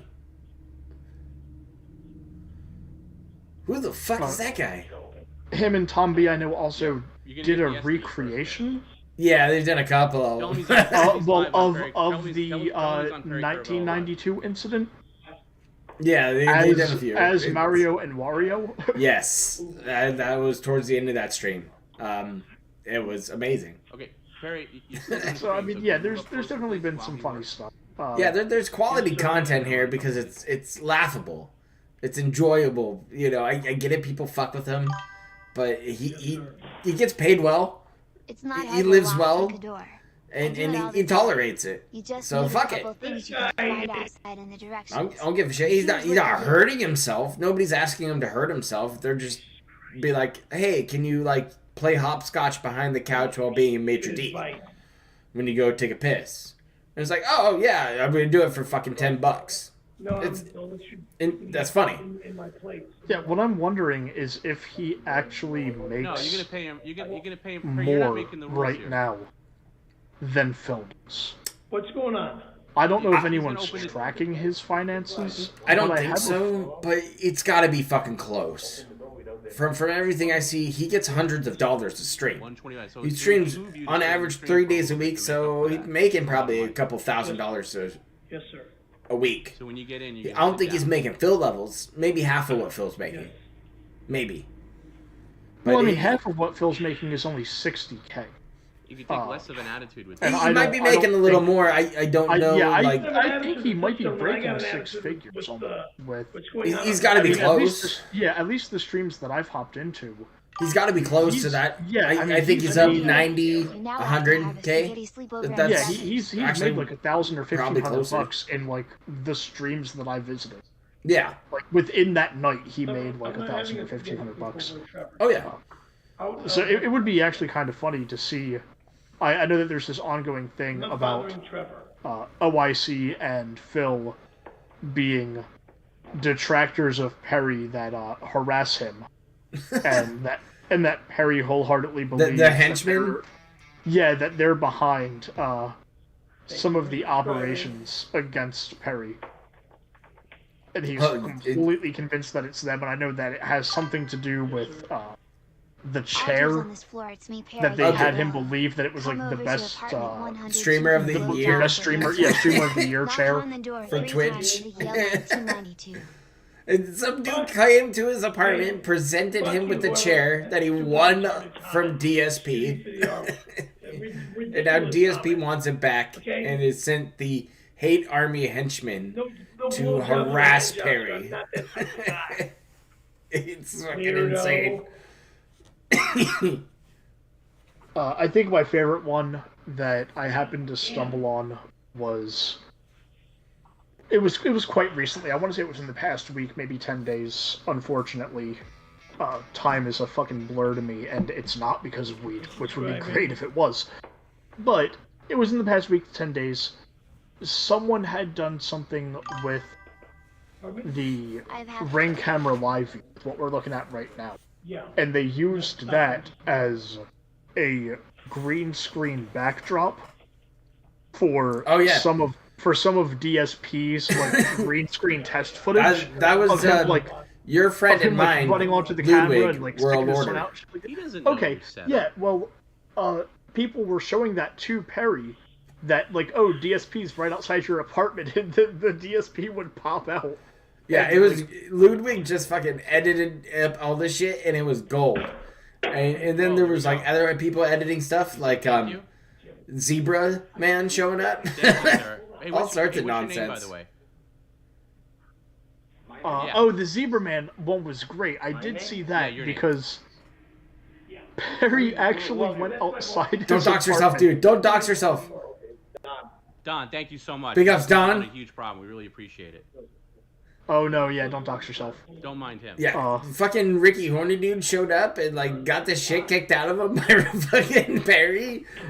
Perry full on like attacked the dude. Well, It was great. The one I loved was the zebra guy. He leaves his apartment and rushes out, and it happens to be the same time that someone from either Uber Eats or DoorDash is delivering to one of the other apartments in the complex. And all Perry says is he just stares this guy down as, "Did you see a zebra?" And the guy's like, no. He's like, "What are you doing here?" Delivering food? Okay, you can go. Go make your delivery. Like, he needed Perry's fucking permission. And it was one of the funniest things that I've seen in Look. Phil will never do that. Never. Oh, what, is he just tipping the guy I for think doing he tipped the guy. For opening his fucking shit. And now he's paying for it with the credit card? Use the bathroom. He's got one of the best ones on this floor. Good guy, Perry. Big ups to Tom for letting the nice man, Invite him in, Perry. locksmith. Invite him in for a meal, at least. Perry's gonna freak out. He doesn't want anybody in that apartment. Bathroom. Junior, come on, man. It's a nice bathroom. Okay, so that's how much it's going to cost? That's fine. Damn. He looks so alien right now. Like he doesn't know how everything is working. No, he's lost. And the guy's trying to finalize the payment, and Perry looks like kind of how I would expect Ben Franklin to look if he were presented with the same level of technology. Like, Franklin was a smart dude, and part of his brain would be like, yeah, I can see this shit existing 300 years in the future, but the rest of him would have no fucking clue what he was doing. Perry lives in a time where this shit exists, and he looks like he has no clue what he's doing. Yeah, no, he has no clue what's going on, man. It's like he's too looking much. at the touchscreen, and he's like, I use my finger? Yeah, it's amazing, isn't it? How does it know that my finger's a pen? My finger's not even a pen. Hey, is it saying that I'm so greasy because I'm an Italian that my grease is well, like... it says so on his shirt. Is that what it's doing? If you tell him the poop story right now, the Palm Springs poop story. Oh, no! I don't have any beer! Oh, no, I do have beer. We're good. Just tell him. It's I'm just going to check it. This guy looks so confused. This guy looks so confused. He's like, dude, I gotta dip. My ray camera can see you. And he's telling it. He's telling it. Oh, this guy looks so nervous right now. Finish the story. Finish the story. And like, I have it muted right now, so I'm just watching the video. I'm not even listening to the audio because I think I would die from secondhand cringe. You would. So I'm making this dialogue up in my head as I'm watching come this. Come inside. But you're nailing just it. like, him just realizing that he's being recorded by this pseudo fisheye lens. Yeah, and some random dude is telling you what to do. Yeah, come on in. Come on. I got a stream going on. I'm gonna lock you in my dungeon. Like, yeah. Like if I was there, I'd be like, nah, dude, I'm cool. Like, thanks. Oh, boy. We're good. You could have been nicer to that guy, by the way. Oh, boy. Yeah. What happened? Okay, I need you to look into this lens right here, and I need you to say thank you for subscribing. Yeah. And that's it. This is a good shit, though. All right. Let's go. Thank you so much. Can you answer my question? For, Can you answer my question? do I want that up or want that down? Oh, wait, he's not even. Hold on. No, he's not ready. Let's get this on. Yeah, you should, buddy. Isn't this elderly abuse? No. You hear me? Yes, I can hear you. You can't. No, because he's not considered elderly yet. Hold on. This is. Give it a This few is fucking years. magic. Sorry, I wasn't sure if we were going to be inside or not. There you are. Okay. Now you can hear me, right? Yes. Okay. The other thing I love about what I'm watching right now what is the happens fact to this camera when we're not on the stream. he did all of this stuff to get It's into always- his apartment It just moved. and know. put his hat on. And the There's a second he's Vulture, remotely, guys. Fix the top. yeah, the second he's part, remotely please. ready to do anything with the stream, Tom B puts it to be right back. Like, right? The second he's actually ready, Tom B's just like, Right, you were fuck saying it, you were BRB. thanking me. I was interrupting you, thanking me. So there's a I'm poltergeist? so thankful to you for getting this guy to come over to open my place to Mamma Mia. What was the, How old is what was Perry? the damage? Can you say? Was it expensive? You don't have to say I the total amount. believe, Excalibur, that he I don't want to say it on the 56 stream, I or would say it on the 57. Yeah, it was over $100. It's gotta be 57. It would behoove you to Yeah, hang I out think for it's just a one of the little two. bit I think he's before either you 56 or Sure. 57. just to chill. I know we're taking I a can take the pause time to Google it. Yeah, I can with take Phil the time to Google content. it for a second. The stream. But Phil Harry is Caravello, he is boring 57 already. years old. Correct. I appreciate He that. will be So let's move up a little 58 closer. in a month. All right, I want to get to the Nice. things that are in your tank here. Marcus, what did Perry do to get so bad to get trolled? Isn't he some washed-up actor? You want me to He's tell always been locksmith very, who appeared like he was in how do I a put this fucking politely, hurry touched. desperate. Now he would have stayed if from you the were. moment he got No, here, like very and I touched. felt No, very Perry, embarrassed in the by head. my I'll Um, tell you what you should be my embarrassed Like- by. like- like your a dent? attitude. the way he Den-shaped was going touch? through his keys and stuff. Not so Yeah, much and then he, that, more Perry, of... can you get what do we have? I to do? don't Because we think you have could to do this. specifically Like, can you not diagnose talk him over with me? anything and say, oh, he's Yes, sir. slow, First or of all, he's on what the you should be autism embarrassed spectrum, about is your although I behavior. probably You're would kind say of a that jerk he to is the if I guy were for a one. betting man, A little bit of an attitude. I or, was very you kind know, to he's them paranoid when I- schizophrenic, or he's got No, something... you're not. Right. There are Say you plenty of were things that you very could kind. say that he First of all, fits you were very demanding within when it came to a time certain pay. extent. Now, usually with a locksmith, But- you pay. He's just always been Outside, you're fucking like, once you creepy. open the door and get in, that's when you'll get paid. Like you're Like, laying demands super down. fucking creepy that? and You weird. did actually. Right? He does Say and almost says a shit. little I- alien maybe not word in for nature. word, Yeah, that's what yeah, you he say does and that. says You shit did. that How dare you? even how people dare that I you, know Barry? I'm the that one that do has to fit take within care of. certain spectrums Okay, or and certain you're like, disorders. They don't act like As this. Storm You had said, the yeah, money I know on the you, politically okay, you correct should've paid term, right there. you know, And then if the other thing people want to be is, touchy-feely about it, you is neurodivergent. You were hovering over his but people shoulder, that you are weren't on as those, appreciative you know, as spectrum. should have been. And I think if you Even were a better they know, storyteller, like, hey, you this could've got the isn't whole thing out. normal behavior, Now- this isn't now accepted that was behavior. sit up, Perry. I'm The not fact doing that he this. has a fucking tattoo that says I don't know snowboarder when he's been why you're going down snowboarding this twice. It's great. I'm not To going down any embarrass road. me So- even so longer we're- and even more. We're gonna set him free. By the way, people in the chat, do not ever request I me to mean, play tip comments that you If send he me. wants I will get to them when I fucking put on his Wait, arm all of the things that Tom he's B's done being a twice. bitch. Now back to you, Perry. Oh, is Tom B being a bitch? He was, yeah. Oh, He okay. was calling out stream I'm talking to you. It was streamers or embarrassing stream chatters, that giving I- him tips that or I some didn't shit. grab the It's keys like, don't on the bitch about daytime. that, Tom. Shut up. Okay? Control the tard and shut your And mouth. the car keys in my pocket, Wait, what was but Tom in B my house, But you giving didn't him? act like you They were were giving him embarrassed. You acted hints like you about were what? entitled. There's the- No, they're giving him like shit about tips Embarrassed. or some shit. Oh, and okay. Tom B usually has a little meltdown, be like, "Hey, I'll talk about your tips when I want." We have Kinda very shit. different ways of. It's like, well, hold the phone. Like I don't need a fucking time frame every 15, 30 minutes. well, Like shout him out when there's a lull. interpreting your behavior, I will say. Okay. I don't know what the fuck you're talking about. Of course not. You never do.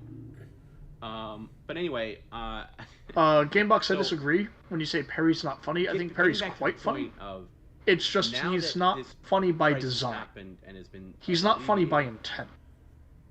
will you It's now make the comments stuff that he does duplicate results give it to in really somebody funny that shit, can help you in a situation but it like has this. very Somebody little, that if lives within anything, 30 to minutes do of you, like Garrett. with it being some fucking mastermind thing that yeah. Perry Give a designed copy to Mark. to be that way in the first There you go. place. Can we Like- get like- He's to not that? playing 4D chess where Yeah, I he's can like, do that. Have you Oh. ever had a friend Oh, but who's he's been gonna around copy me so and, that and you don't have to go through you've this. you lived years with who does just Okay, we'll stay stupid on for a shit, little bit here, not and you just keep him gonna- around because he tomorrow just night. does I'm not gonna stupid keep shit you you can on laugh phone, at? But I'd like to. You know, that's kind of what Perry Cover is. For the locksmith. He's your go-to for stupid shit. He's gonna say some dumb shit. He's gonna do some dumb shit, and it's gonna be Where were you funny. gonna go to eat? Everybody has a laugh. Everybody has a good time. And that's where it ends. When you called me, I just sat down and said a place called Pickups. What was the place called? Oh shit. You were gonna go to a place called Pick Up Sticks. Or Hot Topics. Yeah. Like that. We're kind of sure you're getting a hot topic. In Northridge, off of Reseda and Nordhoff. Okay. But as I was over there, I was looking for the beauty supply store. It's no longer there. What? Right. I'm shocked. Oh, get lipstick. Okay, we're nailing it. Okay. So there is a chapstick ban, so I guess lipstick is the next go-to. What was the other point that I was? Oh, and yes, Corona, I agree. Oh, yeah, by the way, and getting McDonald's DoorDash delivered to him while he's at a fancy restaurant is hilarious. All night. Yeah, that's pretty fucking funny. Not gonna lie. To that office. You just gotta laugh at that shit. You're like, oh, thanks, man, and then like set it aside. You could go out and get yourself. Erie One says that Harry is the weird uncle that no one admits to having. That's fair enough. Yeah, I locked myself out. Can I stay with you? Garrett would have put you up on his couch. No, again, if I had an uncle that was as weird as Perry, I'd probably admit to having that uncle. Because if for no other reason than if for no other reason than you get to share those stories with other people and be like, yo, let me tell you about my uncle, he's fucking crazy. I have a weird aunt who's really into conspiracy theories. That's another thing. Right. So it's just like, that's fun. And I should plug that in right now. Yeah, I have an uncle that was a cop for a certain district in a certain major city. That was in a huge fire. He does not look like he was remotely burnt. You can't tell that he was burnt. And that traumatic incident led him to have the darkest sense of humor of anyone I've ever met. Oh, nice. I tell stories about him all the time because like that's where I get my sense of humor from. People think I have a dark sense of humor, and I do, but comparatively speaking, nowhere fucking near. No, you're gonna take it, Perry. You're gonna take it, Perry. Sir, you lived through a fire. Oh no, it's more DoorDash. Yeah. Don't be a jerk. This is out. Sir, have a great night. Oh. Allow McDonald's delivery here again! Never again! McDonald's! God damn it! Hey, Perry, would you rather be in your car right now, or would you rather be in your apartment getting food delivery? McDonald's? If it's McDonald's, I don't want it! I don't ever want McDonald's again! I don't ever want McDonald's if Perry was smart and remotely tech-savvy, like if he knew how to fire up the streams on his own, could you imagine the grift that he could do? Oh, it'd be amazing. Yeah, if he's at like, I'm feeling peckish at 2 o'clock in the morning. He could like turn it on and be like, yo, I'm hungry. He just fires up a stream and he's just what like, are you gonna get me? Guys, I had someone else send me McDonald's DoorDash of the quarter pounder with cheese, and I'm just so tired of the quarter pounder with cheese. I can't have any more of them. And he could freak out. And then someone's gonna and all he has to do is set a fucking timer, because someone is gonna send him DoorDash of a quarter pounder with cheese. If he just keeps on talking about like how much he hates it, and like all he has to do is be like, yep, 30 minutes from now I'm gonna get a fucking DoorDash order of a quarter pounder with cheese. And then he has to just come back to his computer and pretend that he's angry and be like, that's it, stream's over, I'm done with you guys. Turn that shit off, eat his fucking free food. Yes, weaponized autism. Exactly. Exactly. You weaponize the autism and you turn it around on your enemy. You become the fucking Genghis Khan of autism. And you get that grift going. You can take the pickles off. Right you there. can take the pickles off. Okay, but fish fillets are good, dude. Oh, I fucking love the fish fillet. Fucking amazing. God. Yeah. It's like a go-to right behind the 20 nugs. Oh, okay. So, story time with Declan. I was stationed in Hawaii.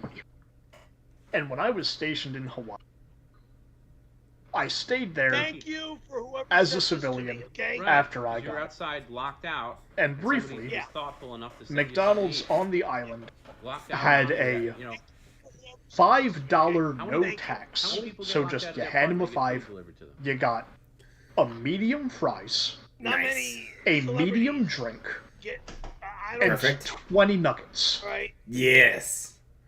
So, me and my buddy How long is it going to take you to... would walk up to McDonald's, $10 in hand for both of us, and we would each get 2 medium fries, 2 medium drinks, and a fucking 20-piece McDonald's. So we would each. So we speaking my language. We would each have 2 fries, 2 drinks, and 40 nugs. And then he would pull out some fucking Maui haze that was grown with some volcanic ash. Oh. And we would get baked out of our fucking gourds with nugs. Literal both weed nugs and our nuggy nug. And I would fire up my fucking Super Nintendo Secret of Mana, but half the time we wouldn't even play. We would just listen to the fucking 8-bit music. Or at that time, 16-bit music. Right. Music. And just be like, oh man, I remember this shit. It's fucking awesome. Oh, it takes me back. And then we would realize that we were so high that we're like, wait a minute, we can actually play the game. Yeah, you can play the game. About. We have controllers in our hands. Pizza! We're just too fucking baked to be playing. It's gotta be pizza. But no, that sounds like a divine time. Oh, the best time I ever had with this dude was about a week before I left the island, because we knew when I was going to leave and when I was going to come back to the mainland, and he wanted to do a proper send. It looks great though. So he's like, okay, we're going to smoke, but we're not going to smoke. Hey, let's see it. Hey, we gotta see it. We gotta see it. Come back. Like, we do our nuggies thing, we do our YouTube thing. Why are we not smoking in my apartment? It's like, no, I've got a place to drive you to. That looks great. I'm like, okay, sure, fine. Right. So he's driving us to this place that I've never been. Keep in mind, I've lived in Hawaii for 5 years at this point. So I know the island pretty fucking well. So the fact that I'm just like, I don't know, where the fuck are we? This doesn't look familiar, and it's already late at night. Audience is great. And he hands me this fucking joint, and he's like, ooh, don't take a big hit. I'm like, what are you talking about? You're like, yeah, fucking like, right. He's like, no, don't take a big hit. I've been saving this. This is 6th generation. And I was like, I don't know what the fuck that means. I'm like a novice who thinks of, like, I've got Dunning-Kruger syndrome, except for weed. Like, I think I know a lot about weed, but I don't at the time. So I don't know what the fuck he means by 6th generation. I'm like, oh, nah, I'm fine. I've smoked a lot before. So I take a huge hit and puke almost immediately. I'm saying no. And the second I'm done puking, I'm gonna hit you with the Derek. Oh yeah, everything fucking slows down. So like an absolute standstill. Like time dilation. Hold on. Am I witnessing an authentic Italian eat a dessert pizza with a fork and a knife? Yes. I didn't say that. I said not. That's blasphemy, right? Like, what kind of authentic Italian is eating pizza with a fork and a knife? I don't. I mean, to be fair, it is dessert pizza. You gotta get in. But still, which I do think you are supposed to actually slice out. But I'm not sure. I'm sure it's cut up, like a pizza. So you can grab a slice and like hold it in your hand and devour. It's still weird. It's just so weird. Right back at you, faster, blue. So yeah, we're out in this opening, and do not send me extra for at least a month. Time dilation. Ooh, that's a good hit. Super fucking slow. And he looks at me. He's like, are you ready for the surprise now? And I was like, are we? Is this the part where we do the raping? I really hope this is not the part where we're friends, but we're just friends. Why? We're good friends. Why did you bring me to this like abandoned parking lot? Please super late at night. And he goes, oh, follow me. And I'm like, oh, this is where I die. This is where they find my body. Because my buddy's going to kill me so I can't leave the island. And he leads me through these double doors. And the second we get to the other side, just blinded with light. And my eyes are still adjusting to the light, which again is slower than normal because I'm fucked up at this point. Oh yeah. And I hear him say, 2 tickets for the midnight showing of Inception in IMAX, please. And I'm like, wait a minute, we have an IMAX theater? What? Oh shit. And then I was like, wait a minute, Inception's out? What? And so it was you went on a ride. Night showing. Oh yeah, it was the first night showing of Inception in IMAX at a theater that I didn't even know we had on the island. And that movie felt like it was 8 fucking hours long. And I enjoyed every second of that movie. I was so high that people, spoilers, by the way, it's an 11-year-old movie at this point. If you haven't seen it, sorry that it's getting spoiled. But anyone that has seen it, you'll know the scene that I'm talking about. The scene when Leonardo DiCaprio and Ken Watanabe finally wake up again on the plane. I was so fucking out of it at that point, I had completely forgotten that the movie had started with them going into the dream on the plane. So, like, by the time it got back to that point, I'm looking at my buddy, and he's looking at me, and we're just like, whoa, like, our fucking minds were gone. I'm tired of you sampling. It was an absolute life-changing experience seeing that movie in IMAX. I bet. On the best shit that I've ever smelled. Oh, it's even better then. Oh yeah, no, it was. I learned a valuable lesson, which is when someone who's far more experienced than you tells you not to take a big hit, maybe you should fucking listen to him. Yeah. No, But again, like, I had, like, Dunning-Kruger syndrome except with weed. Like, I thought I knew a lot. Turns out that I didn't. I'm good, I'll do it. Yeah, you get caught up. Like, my first experience with a movie in weed, I ate an entire 100 milligram brownie and went and watched Super Troopers 2 alone. Oh, I spent $50 on movie food. Oh boy. That's including is not including the candy I snuck in. I'm calling your Okay, there's a candy shop down the street. You pick up the candy bulk, and then you bring it in. And, you know, when you have soft pretzels and popcorn and soda, and then you got, like, the junior mints. Yeah, I'm in business. Great fucking time. Great fucking time. Highly recommended if you never experienced any kind of media inebriated. Go try it once. Just once. Oh yeah, sounds worth it. This is turning into quite the disaster of a stream. Oh yeah, this is kind of like my nightmare.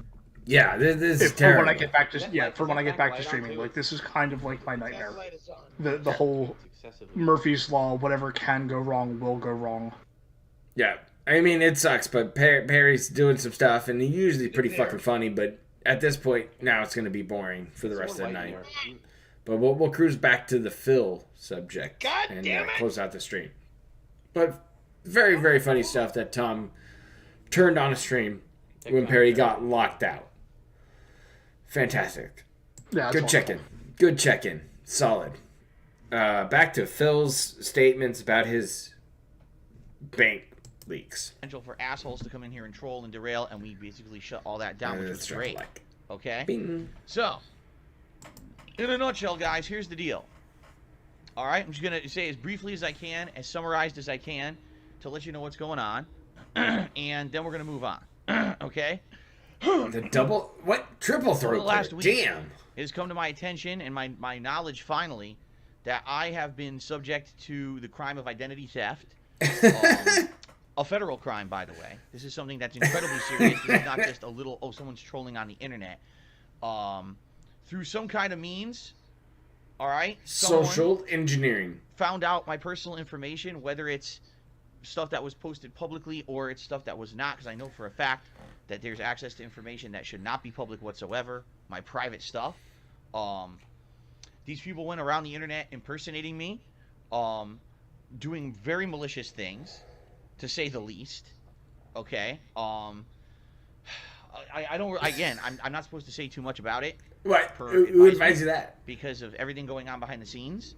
But essentially, these people What's happening? had a concerted and organized effort to not only try to access as much of my information as possible on the internet that they should not have access to, but then to try to screw it all up for me. Is he talking about the farms? Yes, this includes all kinds of stuff. Oh. Okay, it does, including control over my financials. What?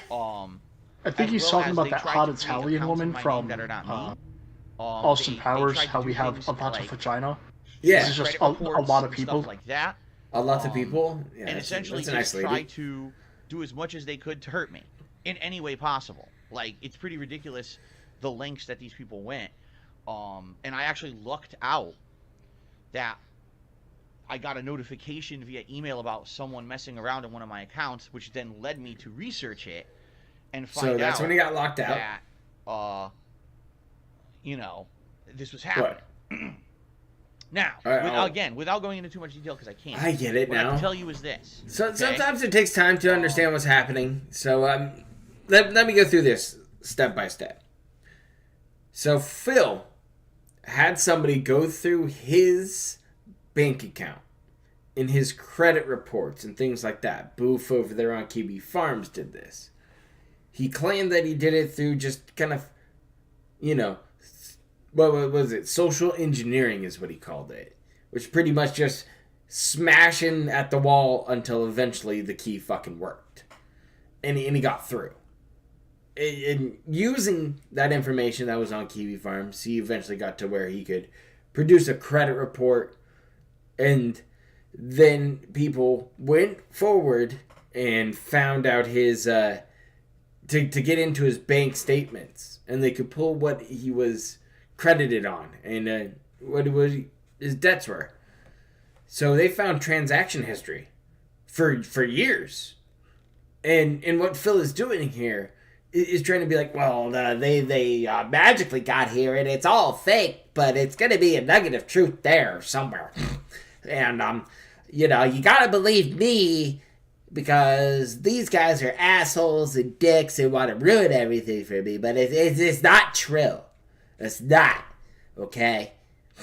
And not. I'll ban you, okay? No.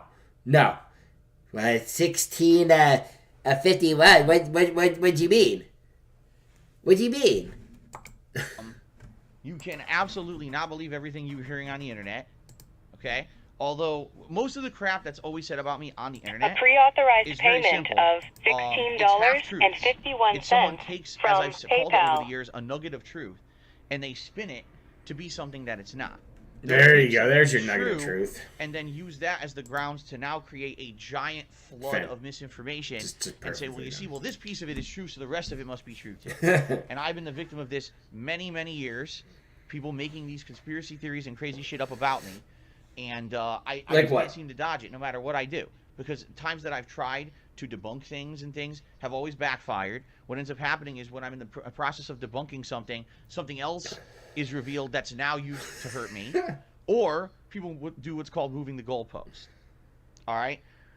If you explain away one thing or rationalize it, here's what really happened. Oh, what about 10 other things? Well, wait a minute. Hate Army Watch is correct. It's not that hard. So there's never there really are any point different channels to go through to eventually get to this avenue. Because when I do, and Booth performed some, anyone. There's no point. And I don't care how it happened. I got to laugh. Crazy conspiracy theorist nut jobs who want to hurt me, and now they've taken it too far. It's one thing just literally saying, okay, here's conspiracies about Phil. It's another thing committing federal crimes against me. Okay? So, that being said, that's about as much as I can say about it in specific. All I can tell you is, no, not everything on the internet about me is true. I think everyone knows that. You're right, it's not. But I can't go into James Lesser videos exist. Behind the scenes, and I shouldn't. You know, I've basically been advised, this is a really good piece of advice. And I'm going to give this to you guys as well, a piece of advice, all right? The more you say about something, the more Since I'm a little bit behind, just let me know when you get to your next pausing point. That's you know what I mean? Like, it doesn't matter what you say, even if you're defending yourself very rationally about something, someone will always find a way to twist that next thing against you, right? And so if you are in the clear or innocent of something, it's best to not say anything, and if it ever comes down to facts, let the facts speak for themselves, you know, to the authorities. I don't have to... We'll stop it there. Go ahead. I'm sure you have your hot take here to steamroll this shit. Not so much like, I've got a nuclear take. No. But one thing that I find interesting that he doesn't relay information-wise in this particular video, but he does much more recently, past 48, 72 hours when he's been asked about the bank leaks, is he makes this claim that it is both identity theft and falsified information. However, he also claims that there are charges that were made without his authorization. I don't know how that happens.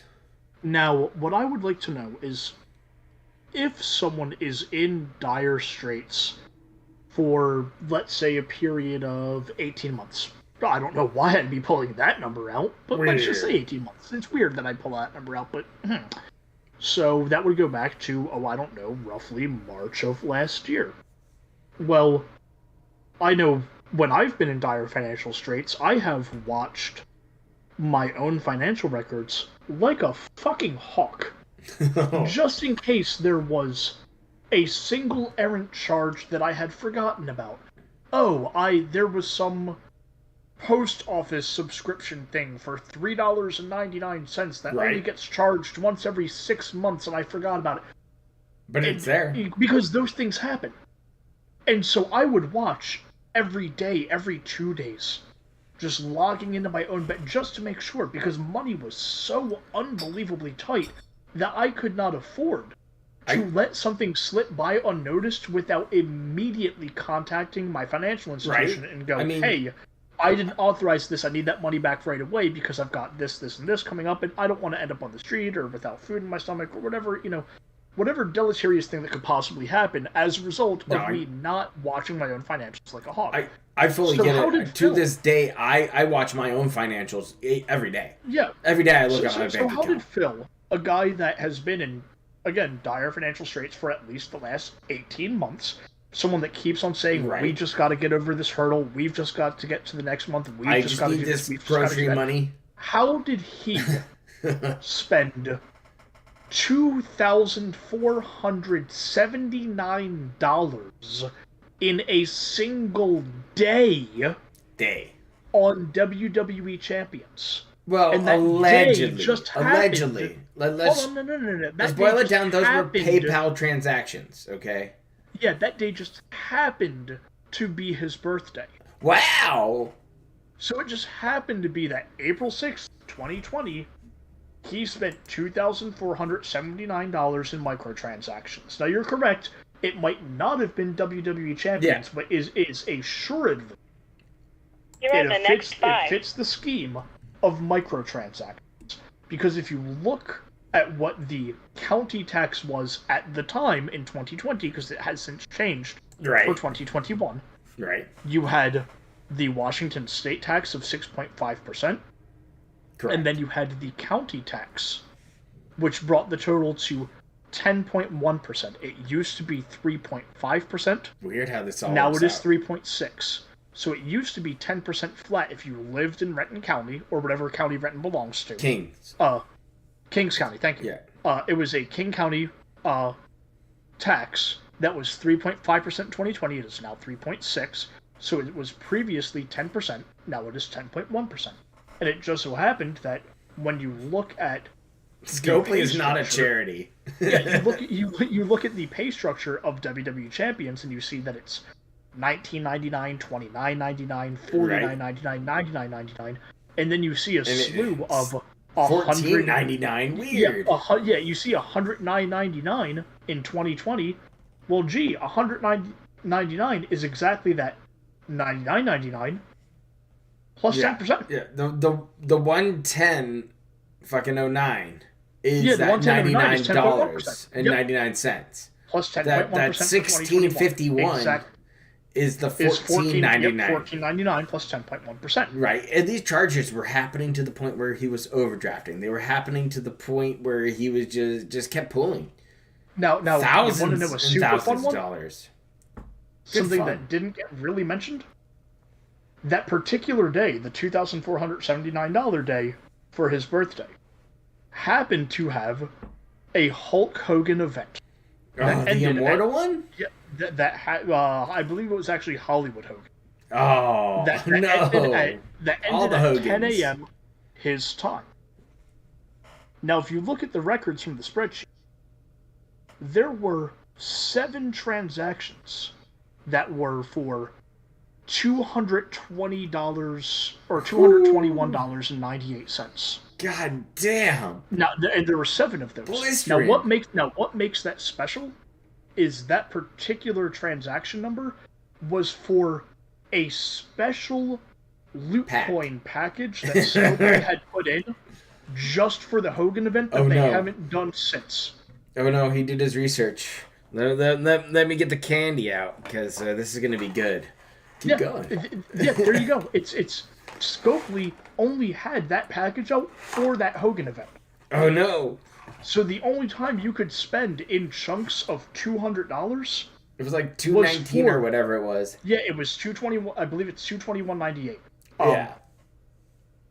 Yeah, the only way that you could do that was to get the $199.99 package that was exclusive to that Hogan event. So why is it that on his birthday, which happened to be the Hogan event, is the one time and only time in his financials that we happen to see that number pop up? Strange. That's awfully fucking coincidental. Weird. Especially if someone's going to be fabricating evidence against Phil, or, even worse, making unauthorized payments. Oh, they must be just, like, nailing how he feels, what he wants to buy. You know, how many times he wants to DoorDash IHOP, or go to Sherry's for a sweet piece of pie. I mean, his spending habits have tracked his full-on days off. His whole day off 100%. Is 100% tracked now. Wake up, spend gacha. You know, scratch balls, sit on the stout, you know, the stool in the shower, maybe scrub under the folds, get some IHOP, DoorDash to the door. Oh, thank you. I know what my 3 a.m. sleep demon's going to fucking be tonight. You're fucking welcome. Yeah, it's going to be some silhouette scrubbing under his folds. I'm glad you're here for the stream. Are you asleep yet, Declan? Are you asleep yet? Because I can still watch it in the folds if you need me to. Giving you the good defiant sniff. Oh, the defiant sniff. Oh, but still, he's sitting there spending gacha, spending food, goes out, spends food, then goes to the mall, Jasper food, fucking food again, Total Wine, and then ends up DoorDashing shit at home after spending grocery money, you know, at Freddy Boys. This is fucking, it's just off the charts. You can, like, if Frank Hassel could get back to Kiwi Farms and, like, understand how stupid Phil's scheduling is, how autistic he is with this fucking shit, he could show up in, like, a fucking trench coat and follow Phil around at each location. He could beat him to every location and sit there at the door. And he wouldn't have to fucking say a word. He wouldn't. He'd be like, stand there, trench coat, and just watch Phil walk in and follow him through the store and then leave and end up at the next store. It'd be dumb as fuck, but it's that fucking easy with Phil. That's how easy it is to fucking track. That would be one of the funniest things that any group, and I'm not saying, I want to say, no, I disavow real life poo touching. I want to make that I agree with you. Very clear what I am. But it would still be one of the funniest fucking things to witness. It's a funny hypothetical, nothing more. For my guys on Kiwi Farms and everything. Yeah, I know. Don't worry. I don't want anyone to be I'm like, a big oh, fan of the Declan's Lee everything. House. Right, but would it not be, in theory, really fucking funny to get a group of people together that all wear 3-piece suits and the wired earpiece and the fed glasses and just post up all the places we know on his day off and just don't even move. Just guard the alcohol. Every time you get the brief eye contact, just put your fingers up to the earbud and be like, yeah, I've got eyes on the target. And then just, like, go back to reading a newspaper or some shit. He would get and paranoid. have to be a different person at each post. The amount of paranoia that would instill would be one of the funniest fucking things I could possibly imagine. Am I saying to actually do something like this? No, don't be retarded. No, don't. It would be fucking hilarious. Fucking hilarious, an idea. But don't, if you execute it, don't tell me about it. Just if it happens, if you actually execute it, don't go anywhere expecting I'm not going to do it because you're not going to get one. I'm not going to do it. But if you get a laugh, you get a fucking laugh from me. Yeah, if you get a laugh, it would be so fucking funny. But Phil's going to deep dive here and tell us how terrible to a bunch of nut jobs on the internet who make shit up morally about me on a bankrupt daily basis. I have no responsibility to answer any of their ridiculous claims, nor do I have any responsibility to do anything but entertain you guys on my stream on a daily basis. Right? Fantastic. It's true. That's all I have to do. All I have to do is go on stream, entertain you guys with games. That's my job. That's my occupation. My occupation is not to entertain you. Conspiracy debunker. That's going well. My actual occupation is a online content creator / video game enthusiast, essentially. Okay? Swish, swish, So it's swallow. that simple. If you're here and you're enjoying my streams and my content, okay, and you say, man, I like that, I want to, keep that going, I want to contribute in any way, go ahead. You shouldn't have to feel like there's some lingering conspiracy or drama behind the scenes of shit. It's ridiculous. And that has nothing to do with my streams. As you guys know, I do my absolute best to keep that crap off my streams, okay? And, you guys have told me, particularly a few people in the last week actually messaged me and were like, thank you for keeping your streams completely separate from the drama on the internet, because all these people are saying this stuff about you and you're literally just going business as usual. It's admirable that you're able to do that. I agree with you. When you have so many people posting up shit on the internet, a lot of it is private shit that has nothing to do with my streams. It's pretty fucked up, right? Just being honest, there's nothing. It's really disconcerting. But there's nothing I can do about it besides try to defend myself, which isn't going to work because, as I told you guys, these people aren't able to be satisfied. Seriously. Do you need to be satisfied? Are you satisfied now? Dude, I don't feel satisfied. I'm sorry. I don't. Because this is what I expected. It's everything I thought it was. Am I shocked by this information that came out? No. I'm not. Phil is a lazy piece of shit who's addicted to gacha games, and he's the ultimate consumer. Okay? Not Coomer, not Derek, but he did raise his little son to be quite the degenerate. Luckily, he finally unfollowed him on Twitter, because nobody should have to witness tweets about power bombing somebody into urine. Fuck. It's a fucking disaster. And Phil's sitting here being like, well, it's a nugget of truth, but don't believe it because it's a conspiracy, but it can be real, but it's not. Believe me or don't. Who knows? Give me money. That's what it all boils down to. Is Phil's looking here for pity bucks. Somebody's attacking me. It's not real, but some of it is, but other ones aren't. But yeah, I can prove it, but I'm not going to, because why should I? Because I'm an honest, real gamer. That's what I'm getting here from Phil. And it's all just the same fucking pig shit. I don't know about you, Declan, but I'm sure you're picking up pretty much the same vibes here. Oh yeah, no, Phil is a master of one thing. And that is slinging bullshit to the lowest common denominator, intellectually speaking. That little demographic of people who simultaneously think that they are some of the smartest, most free-thinking people on the internet, and are in actuality the stuck to the bottom of the barrel, mouth-breathing retards of the. And they're people that are, and I used this term earlier, the Dunning-Kruger effect, Dunning-Kruger syndrome. It is when you think you are far more well-versed in something than you actually are, and it causes you to be overconfident in your ability with something.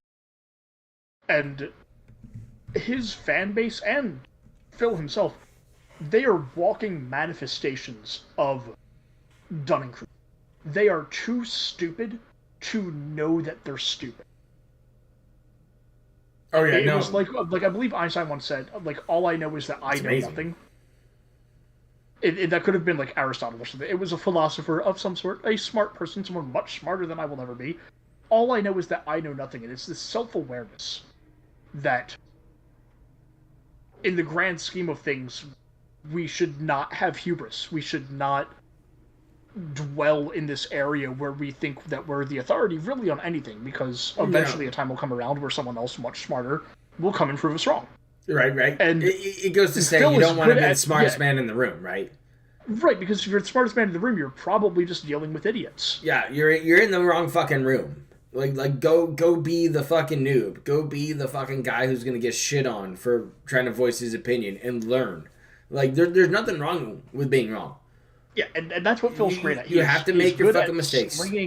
He's good at slinging bullshit to those people. He is good at slinging bullshit to people that are too stupid to know that they're stupid. Yeah, I mean, you're talking Rob on Wheels. You're talking, the Jax Raxers. You're talking about whatever the new guy was today. The show goes on. It doesn't matter. It's a never-ending fucking vortex of just tism. And that's one of the most fascinating things about Phil, is that it never stops. I mean, fuck, I saw a BSV show back up the other fucking day. Are you fucking kidding me? Are you... What? Yeah, it's pretty remarkable. You're continuing your fucking monthly subscription to Phil's channel. Why? Why? I mean, do you not remember what happened to you? Like the bus ran your fucking your ass over. Now you're crawling on your fucking belly, like, come back. I want to get on. It's fucking stupid. It's fucking stupid. And you get called out, and you're like, well, it doesn't matter what I do with my money. You're right. It doesn't. But I'm still going to call you a fucking stupid butler cuck. It's just what it is. Well, one of the things I'd like to sit down with any pay pig, and I'm not going to call you by anything else if any of you guys ever listen to this, and I'm not going to show you the respect you so desperately crave, because I don't think you are worthy of it. I'm not saying that you're a bad person or evil or malicious or that you deserve to be lined up against the wall, but I'm not going to show you the respect that you think you should get, because, again, you haven't earned that. I don't know you. It's just like, that's like a baseline thing. But to any pay pig, I really want to sit down with him, and I want to ask him just a really, what I consider to be a simple question. And that is, we were told a while ago that because of the transition from Twitch to YouTube, that Phil needed to up his daily tips intake to $300 from $200. He needed to go from $100 a stream to $150 a stream. Now, what my question to you guys is why was it ever acceptable to be at $100 per stream? Shouldn't a man whose entire business model be one that reflects around, by his own admission, crowdfunding? Shouldn't his ultimate goal be that no matter where the revenue stream is coming from, he's in a point in life wherein he is comfortable, and that is wholly irrespective of whether it's tips, or now super chats, or Patreon, or monthly memberships? Shouldn't the actual tips goal be zero? And if you happen to contribute via tips, it's nice because it's one of many ways. But notice how he's never ever tried to drive himself to a place wherein the necessity, that fraction of his income that must come from tips, be zero. And that should be the goal of any streamer that makes this a full-time job. Their ideal tips goal amount should be $0. And that is completely different than saying that they don't want tips. It means that they don't need the manner in which you contribute or donate or whatever buzzword Phil wants to use. That manner needs to be in the form of a tip. As long as you're contributing, whether it is Patreon or the YouTube monthly membership, or super chats, or tips. And yet, and the thing that really gets to me about that is not once has he ever given a plan to show his audience what he is doing to increase his monthly viewership numbers, not subscriptions or members, his monthly viewership numbers, to bring in new fresh blood to eventually attain that goal. And that's what they should be questioning. Good luck that there. Is what they should be questioning. At no point notice most of those tips these days are ancient fucking whales who showed back up. I went, wow, he's still here. Exactly. At no point in time is he going, hey guys, I'm doing this marketing tactic, and this marketing tactic, so that I can increase my viewership. Green screen, no. So that the air quotes burden, the air quotes financial burden that is on your shoulders, that is being lessened. We are now bringing in new people, right? So that this, whatever this number is, this nebulous fucking number, oh, it's 120,000 a year, 130,000, whatever he claims he needs, that's now being spread more evenly across more people. And he makes the claim, oh, I don't want one whale to come in and save the stream. It's a group effort. But the numbers just don't add up. No, they don't. His daily viewership, even if it was, every person that watches him, he only gets 150 viewers a stream, which means that... Sort of, kind of, unless if he's 150 viewers a stream. Drama. Well, okay, so let's take his non-drama streams, right? 150 viewers a stream. Well, that Roughly, means to hit $150... It's $1 a person. That's $1 a person. But now let's do $1 a person per stream. Now that's $2 a person across 30 days worth of streaming. That's $60 a month. Who the fuck's gonna pay $60 a month? And that's just tips. That's not counting Patreon or super chats, right? Or the or the memberships. That's just counting via tips. So if we took all of those other revenue streams, if we took the Patreon or the memberships or the super chats and we consolidated them all into how much he needed to get, just from money, cash, dollar signs, per stream, and say like, oh, I need to make $600 a day. Well, now all of a sudden that's $4 per person across 30 days. So now that's $240 a month from each person. Who the fuck is going to give $240 a month every single month and think that they're getting their money's worth? I mean, you're looking at 4 to 6 people supporting Phil to the levels where he is in those Twitch leaks. What was it? 2,431 out of everybody. Yeah. And that's an astronomical amount of support for somebody who barely pulls in 500 viewers a stream. Restreamers out fucking view him almost daily. Dark Dave Mears does, I know that. Anleet does. Piece of Peace probably does. Not me, because I'm a fucking degen and nobody wants to listen to me rant all the time. But the fascinating thing with Phil and these financials and his begging that he only wants just the tip and shit like that. I mean, as a streamer who has his head's open and facing up with the beggar's pose, it's stupid. Don't do that shit.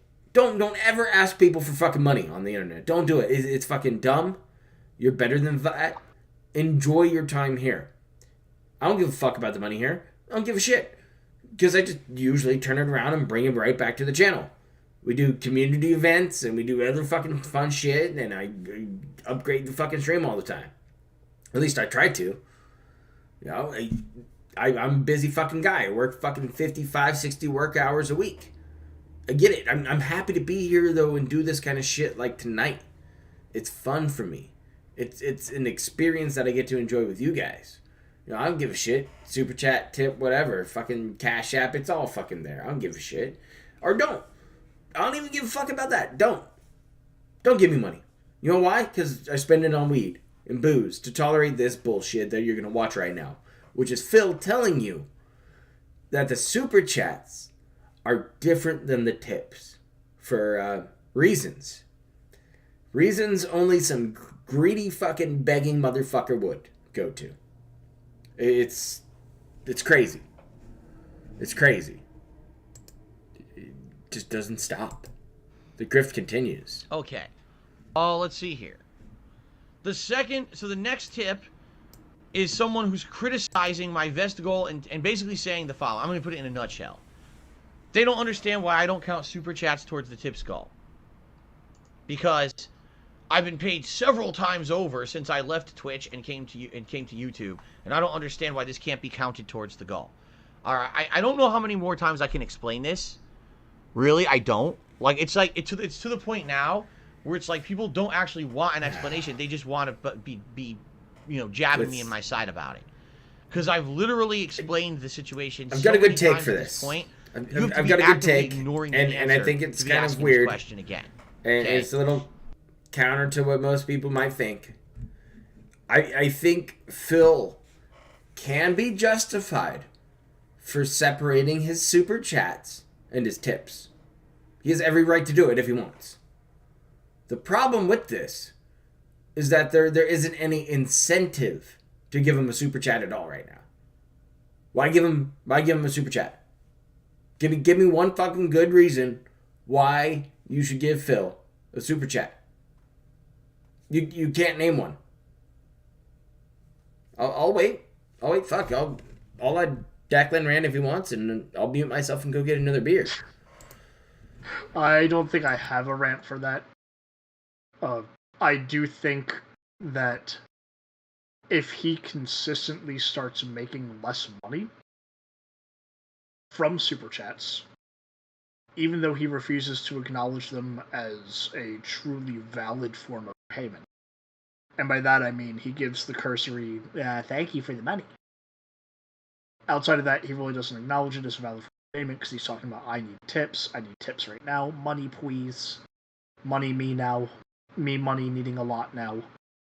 He's kind of like Charlie's mom in It's Always Sunny when she gets, air quotes, diagnosed with cancer. Me money now, please. Outside of that, he really doesn't acknowledge the super chats. And I think we've established in the past 2 months, Piece of Peace would know this a lot better, that somewhere in the realm of $750 to $800 in the past 2 months have been from, air quotes, troll super chats, people that are trying to get his goat, have a silly name. Phil still gets that money. Oh yeah. So it still goes to him. Those $2, those $1. Yeah, what happens when all of a sudden we take that $800 a month away from him? Now there was another interesting thing though before we get to this. Using a VPN, I believe you can change your location on YouTube to say Brazil, where you could super chat Phil, say a certain denomination, $1, and Brazilian currency, which is only 18 cents US American dollar dues. Weird how that fucking works. Just a pro tip for all of you fucking retards out there who are deciding to throw money at Phil for dumb fucking reasons. Snow Carl, please take fucking notes. You dumb idiot. Thank you for baiting. You know, I can actually test that without getting removed from the call because my VPN is pretty fantastic. Oh, right. Amazing, and right? So what I'm going to do is while we're on this call, I'm actually going to test that right now. Science? Yeah, using my NordVPN. Shout outs to NordVPN. We'll go. You know what? We'll go to Brazil. Yeah, it literally comes out to 18 cents. Air quotes in Brazil. It's amazing. Emphasis on the heavier quotes. So I am now in Brazil, and I'm going to bring up this stream, and I'm going to refresh this stream. He's gonna. Hopefully, you're not banned in Brazil. I might be. I say terrible gamer words all the time. But if I was like at a festival outside and took a selfie and I was in Aussie land, I think the police would come knocking at my door now.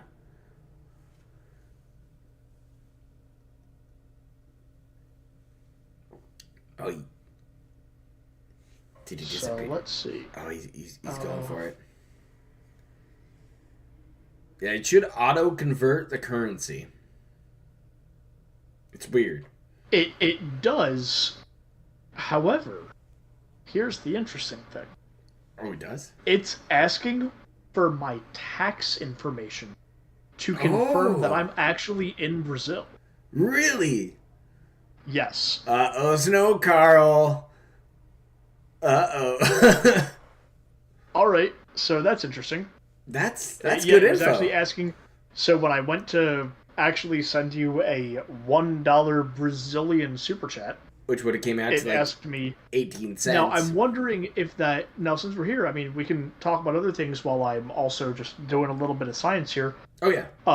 I can go to other countries real quick and see if that travel the world, my friend. You can get the agency airlines. Fuck it. Chat can go to Better Twitch TV and drop those into chat. South Korea. So right now I'm in South Korea, guys. Hi from South Korea, and we're gonna refresh again, and I'm gonna see if I can via the won, the South Korean won. And you know, this whole time I thought that I needed to participate in the Squid Game to give you South Korean. Oh, like red light, green light? Like hit the button? Yeah, yes or no? No, it turns out it defaulted back to US dollars for some reason, even though I'm in South Korea. So when I was in Brazil, it actually went with the Brazilian real, but right. In South Korea, it defaulted back to US dollars. I'll try one more. I'm going to see if I'm going to take a little bit of a ferry over from South Korea to Japan. Okay, we're going to the bathhouse.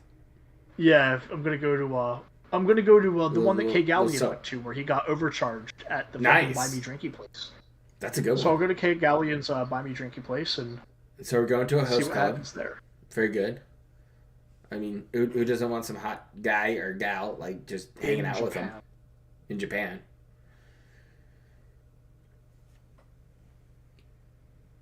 Okay, I am now in Weeb Central. Okay, the land of LSB. Oh, I can cheer you in, or super chat rather, in yen. Wow. And let's see if I.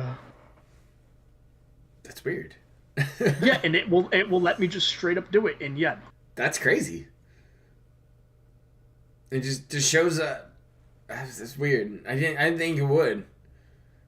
Yeah, so I wonder if other VPNs might actually let you like not worry about like the tax stuff from Brazil or some shit. Yeah, so what I'm thinking is, well, no, that wasn't on the VPN's end. That was on YouTube's end. Okay, interesting. So when I went in, it was YouTube that said, "Hey, are you actually in Brazil? What's your yeah?" They're your like, tax "Hey, information?" let us know." Try 100 yen. Yeah, fuck it. I'll send. I'll send AgentProper here a Nippo dollar. Thanks for the weed money, man. Big ups for the weed. Nippo dollars. And this is not gay ops. This is like science. Yeah, this is just science. It's an interesting thing. Because if you can get on a VPN and be like, hey, I'm over here, and give Phil money, and then you can show up somewhere else and give Phil money. What would straight up stop anybody? Those sneaky bitches. They convert it? No, at the very end it asked for my Japanese postal code associated with my credit card number. Okay, that's pretty cool then. Which I do not have a Japanese postal code associated with that credit card, so that's interesting. I'm sure there's some way to do it, just that's too much though. That's too much. So at this point, we can assume that anybody who's sending Phil super chats with some kind of foreign denomination is most likely in that country. Yeah, I've just instant transmissioned back to the United States. Fantastic. It's a good technique. That's also known as turning off my VPN. Yeah. We'll finish up this phone. AKA clicking a button. Yeah, hacking. God, it makes me become fury. All right, I'm gonna try it one more time. Too much time. Super chats are not tips. They are completely different contribution methods. A super chat is something that goes through YouTube, takes over a month to process, and I get that in the long term. Meaning, if you do a super chat today, thank you so much. I'll see something from that probably in late November. Okay? Takes a while for me to get anything out of a super chat. Still helps. Takes a month. And it's still long-term support, but it's nowhere near Susan gets money. something I can help me right now. Okay? A tip. When you tip me, that's something I can use immediately for something important. Like, I'll give you an example. Over the course of this weekend, there's 2 big bills that are coming due.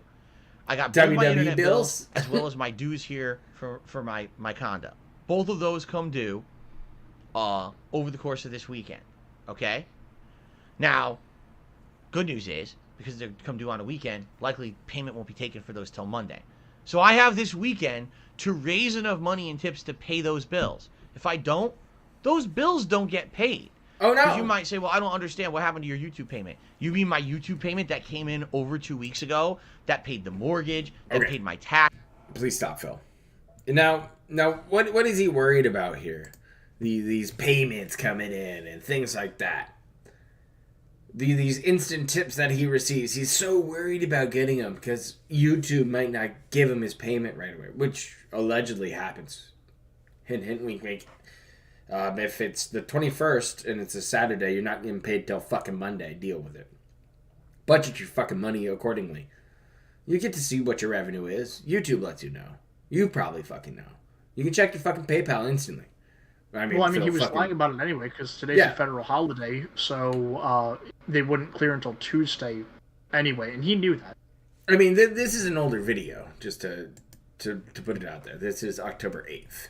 Right, but this is about this weekend. Yeah.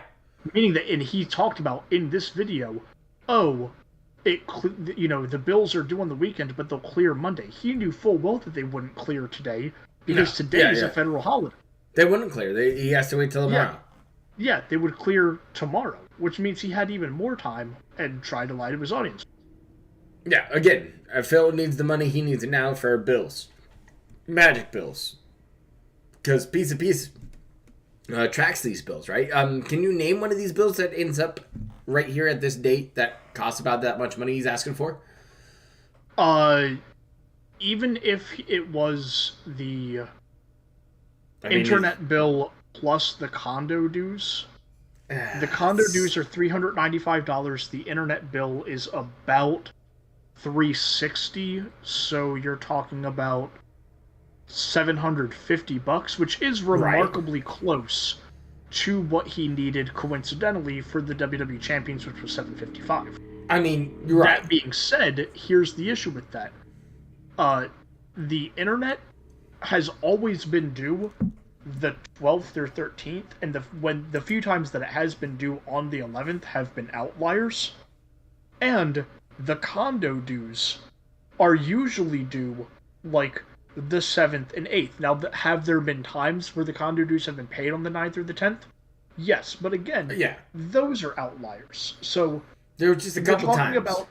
You're talking about the majority of the time that he has paid the condo dues have been from the 5th to the 8th, and the vast majority of the time that he's paid the internet bill have been the 12th and the 13th. Has the internet bill happened to have been paid earlier, and has the condo dues happened to have been paid a little bit later? Yes, but for both of those to happen to line up on this month, wherein he had to pay the condo dues later and the internet earlier, seems awfully fucking coincidental and convenient when it just so happens to line up financially with the amount of money that he needed for WWE Champions. Weird how that all works out. Yeah, right? You're talking about two outliers syncing up. So you gotta watch for these things. That doesn't pass the smell test. It's a rotten sniff, okay? We're not having fun. It's like if Kat came back from the gym and just had the Gumi panties. You're not having a good time anymore. And Phil, this doesn't pass the fucking sniff test. It's a rough one to see. And he's sitting here lying to his audience, telling you, I need the money now, okay? Super chats are great, but I can instant transfer and pay my bills that are due today. I mean, Tuesday, and it'll be okay. And what happens when Tuesday hits? Oh, it's fine. I paid all my bills. It's fine. Everything's good. We'll just get past the next hurdle, or the next goalpost, or the next, problem. It just keeps happening. Well, that's the really interesting thing is I wasn't on his stream today. Oh, no. Obviously, we're doing this during his night stream, and I didn't bother to pay attention to his day stream.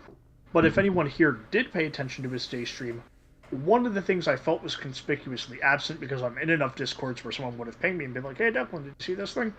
I didn't hear him talk about whether or not he magically got those 2 bills paid. Weird. And he seems to be awfully short.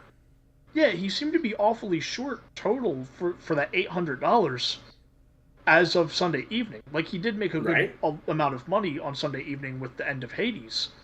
But yeah, he made a good chunk of change there, but still, it's not enough. It doesn't add up. This entire weekend, it doesn't make that bill. Were pretty weak numbers. So, did he say whether or not he needed more money, or whether they got paid, or whether he was going to have to assess late fees?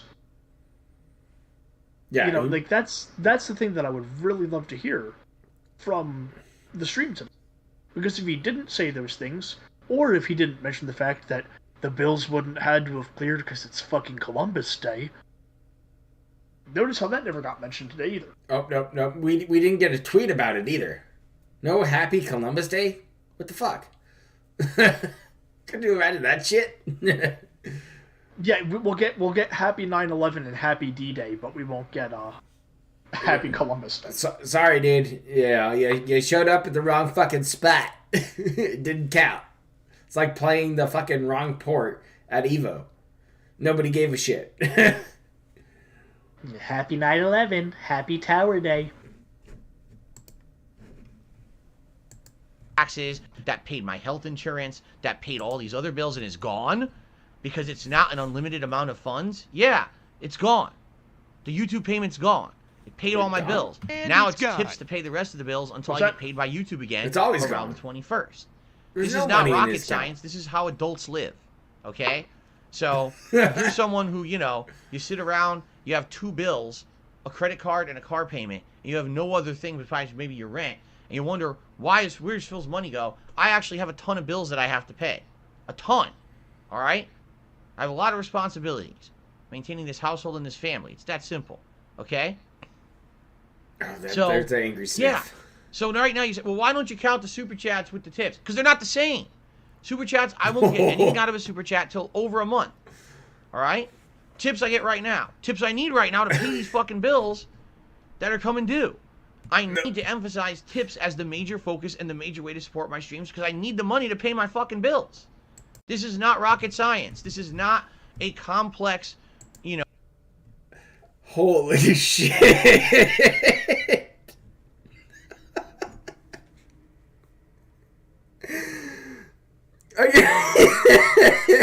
You gotta be fucking kidding me. It fucking speaks for itself at this point.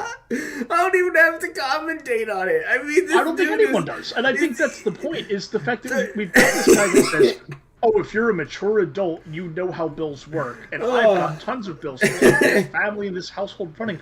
Didn't you say, Phil, that your wife contributes financially to the household and didn't really get her financials through the bankruptcy? Yes. Don't we know that she works 4 hours a day at 4 days a week at approximately $15.50 or $16 an hour? Doesn't that mean that her take home is roughly $18,000 a year?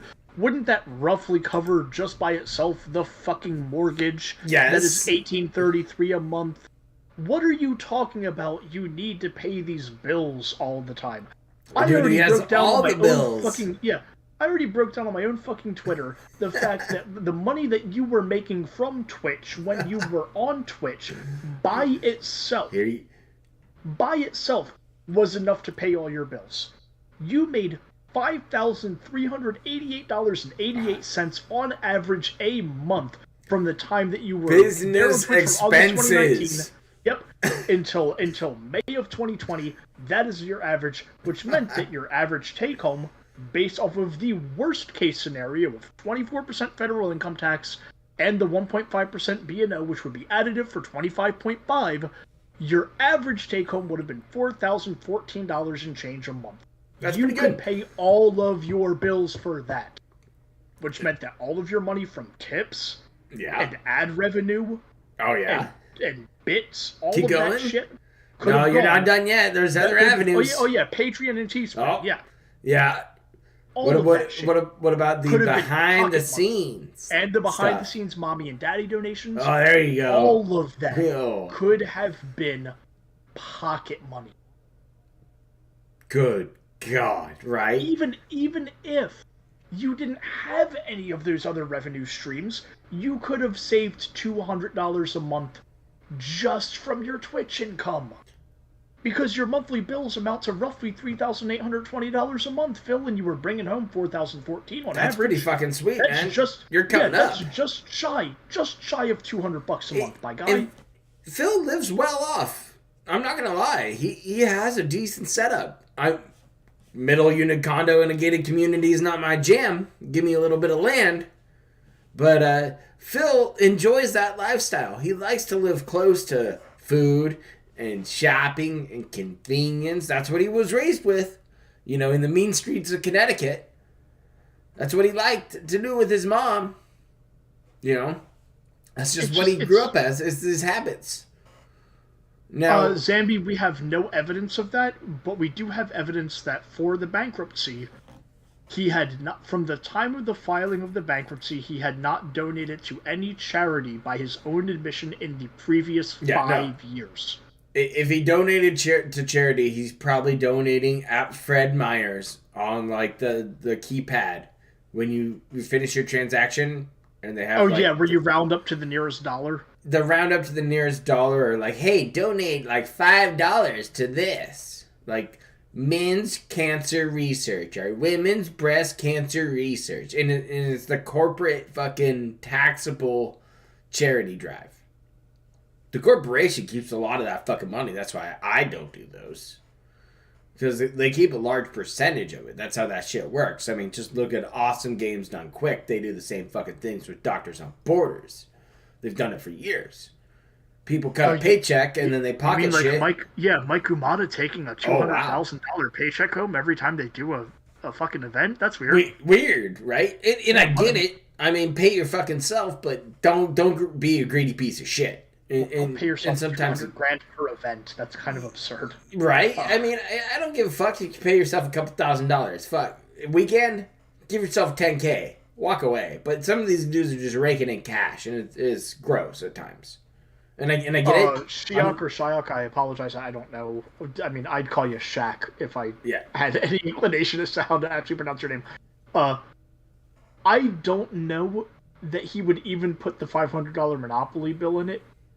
Not because he's cheap, but because I see him being the type of autism where he's like, but then I don't have the appropriate amount of $500 bills for my Monopoly game. I'm one $500 bill short. It's important, okay? Yeah, and who knows how I'm going to play Monopoly. Somebody could cheat with an envelope duct taped under the table, and they can just pull bills out and not let anybody else know until they find out that there's too many notes in the bank, and then you get punched in the face. Big ups Thanksgiving. I don't want to be accused of not playing by the rules for Monopoly the next time we have friends, family, Jasper over. To play Monopoly. They're here. Jasper loves being the top hat. Oh God, the thimble. Calculus problem. Well, no, Einstein like needs to consult with other major mathematicians to figure out. Fingers. This is called Like, that just makes him think a lot of people don't have it. Have they want to delve so into he gets like matters, Vietnam-style flashbacks when he sees the fucking thimble. All right. So he just stares empty. How about this anonymous out in the middle $50 space? Oh, he's mad. Number one, the mind your own fucking helicopters come by business. and the Number doors two, is playing listen to my softly in the answers and background. believe them. If you don't believe them, then don't ask the same question over and over. Jasper, why bother asking if you're not going to listen to the answer? Right? You're wasting my time and everyone else's time. So why the fuck are you asking the same question again? Why would I count a super chat towards a tip when they're completely different methods of contribution that actually affect things differently?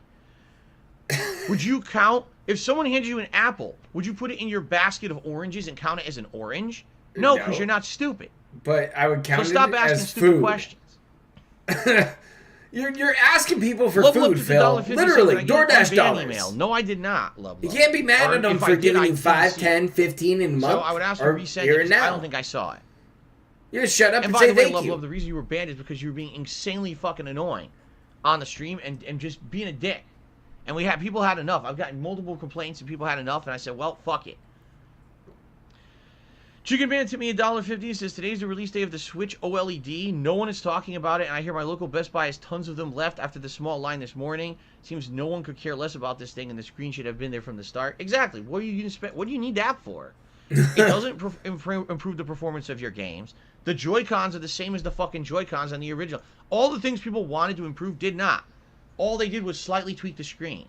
And there's a better kickstand. Wow. Fuck you, Nintendo. Seriously. Wow, he's going in. Oh, that was fantastic. That was a good time, wasn't it? All of Phil's lies, just kind of exposing himself. Oh, well, I guess we can close out the stream with this. Is there any comments that need to be made about his super chat not equaling, like, tips? Any other comments you need to make? Not directly about that. but based off of what you have on the screen right now, I am curious. You mean one thing that Phil loves to do, and it's made very clear, it's very evident from the Super Chats conversation, where he says, oh, it's apples and oranges. You're comparing two wholly different things, even though it boils down to money and money. Yeah, exactly, right? US dollars and literally US dollars. He still plays these mental gymnastics. He makes you think that things are something that they're not, or that things are not something that they are. So looking at what we have in front of us, and someone pointed this out very deftly earlier, that Phil's choice is technically all of them. Oh? Because if you do Phil's choice, well, I chose to be a comic book character, I chose to do pop culture or fantasy, right? He can make that claim. But can't he really do that with any of the other things? Let's say, just for the sake of argument, or sorry, I would argue that Phil wants to be Conan. Yeah, he wants to be Conan the Barbarian for some fucking He-Man. Well, he wants to be He-Man. Come on now. I went know your lore. with Conan for a reason. Well, specifically because he could be like, well, Conan's part of the fantasy genre. But then he could be like, well, technically, Conan had a comic book. Image did a comic book of Conan. Don't pull this curtain back. Don't do this to the people. He could be like, well, Conan's really relevant in pop culture because people always quote Conan with the I'll tear out your spine, or I'll do that, like, screw you then, crab.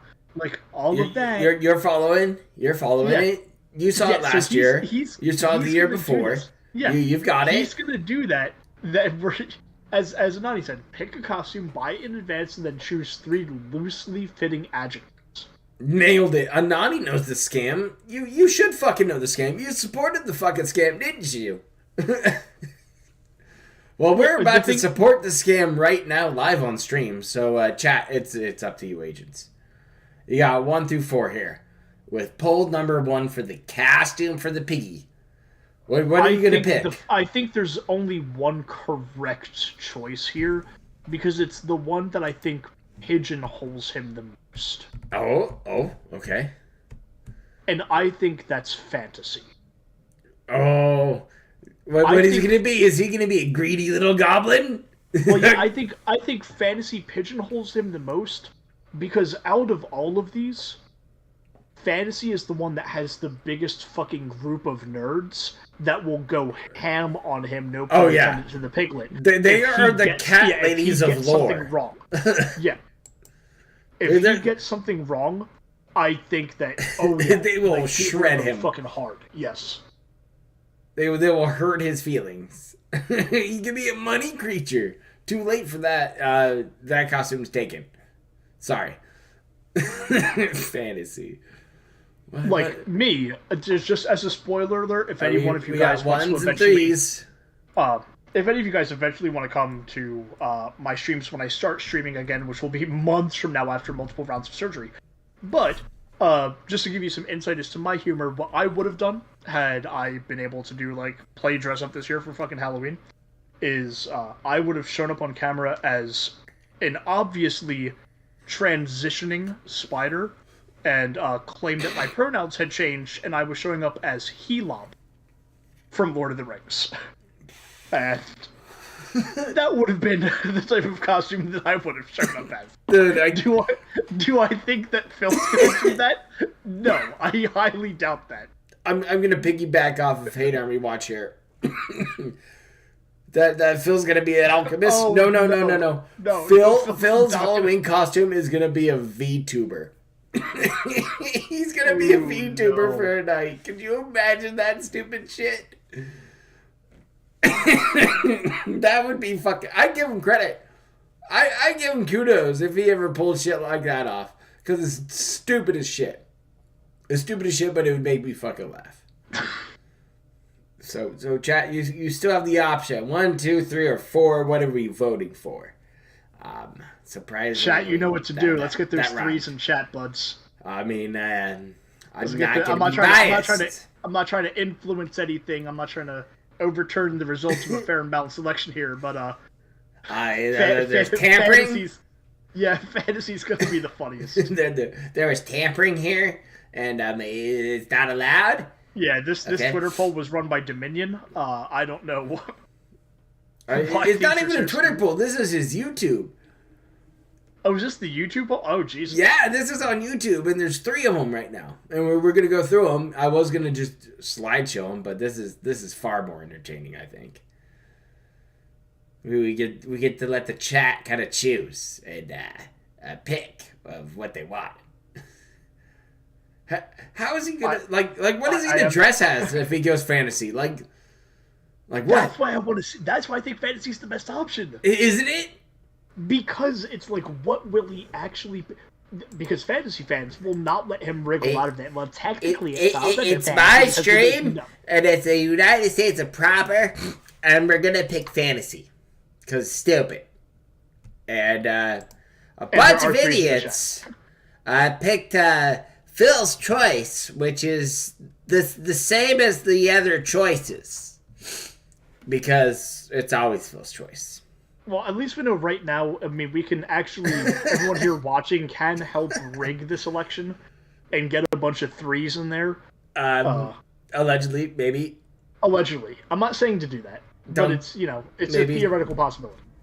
Now, we're on games for the marathon, and everybody can enjoy the games, right? Halloween-themed, horror-themed, or not.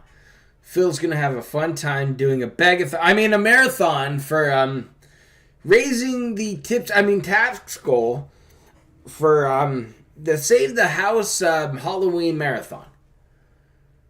Okay, now here's something that I don't understand. First of all, Metal Wolf XD makes no sense here at all. Thank you. I saw this. I was like, wait, what the fuck? What is this doing here? Risk of Rain 2. Fucking sense. Yeah, Risk of Rain 2, I guarantee you, this is why, 100%, this is why he has that option on for the song? He wants an excuse to play another Hades-esque roguelite because Hades brought him in a shit ton of money. That's a good call. And he is banking on the possibility that Game Tricker is as autistic about that game as he is about Hades. Yeah, it's interesting that he has certain whales that are autistic enough about certain games. Like, they'll fork over a bunch of money every single time he shows up. Jax Rexer does it every Friday. Fuck, he gave him already the $25 for this coming week. I don't even know what the fuck Costume Quest is, but that shit sounds ridiculous. No, I have no idea. It sounds like I have to pay $150 for that. Yeah, and actually, yeah, hat and vest time. But so Jax Raxer gave Phil on Friday $50 and said, "Sorry, dude, I'm not gonna be there next week."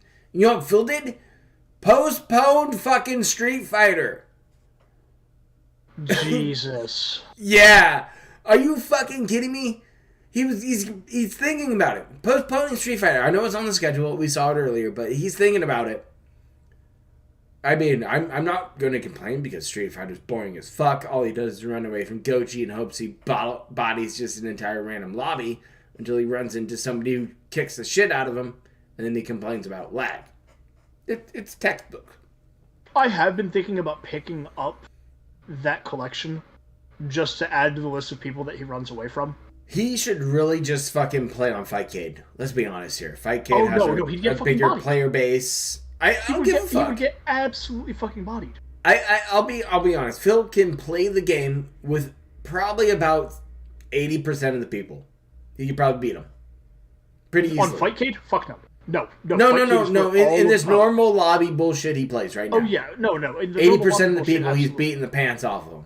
Fightcade, drop that shit down to 10%. These motherfuckers are hardcore. Yeah, these are the top echelon of fighters who want to play a real fucking fighting game emulation and want to fucking have fun doing it and have good matches.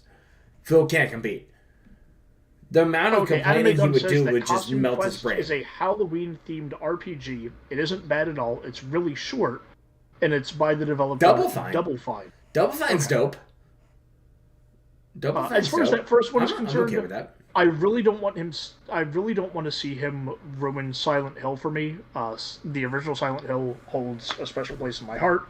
It's one of my favorite real life memories is playing that game and everything that happened to me the night after I beat that game.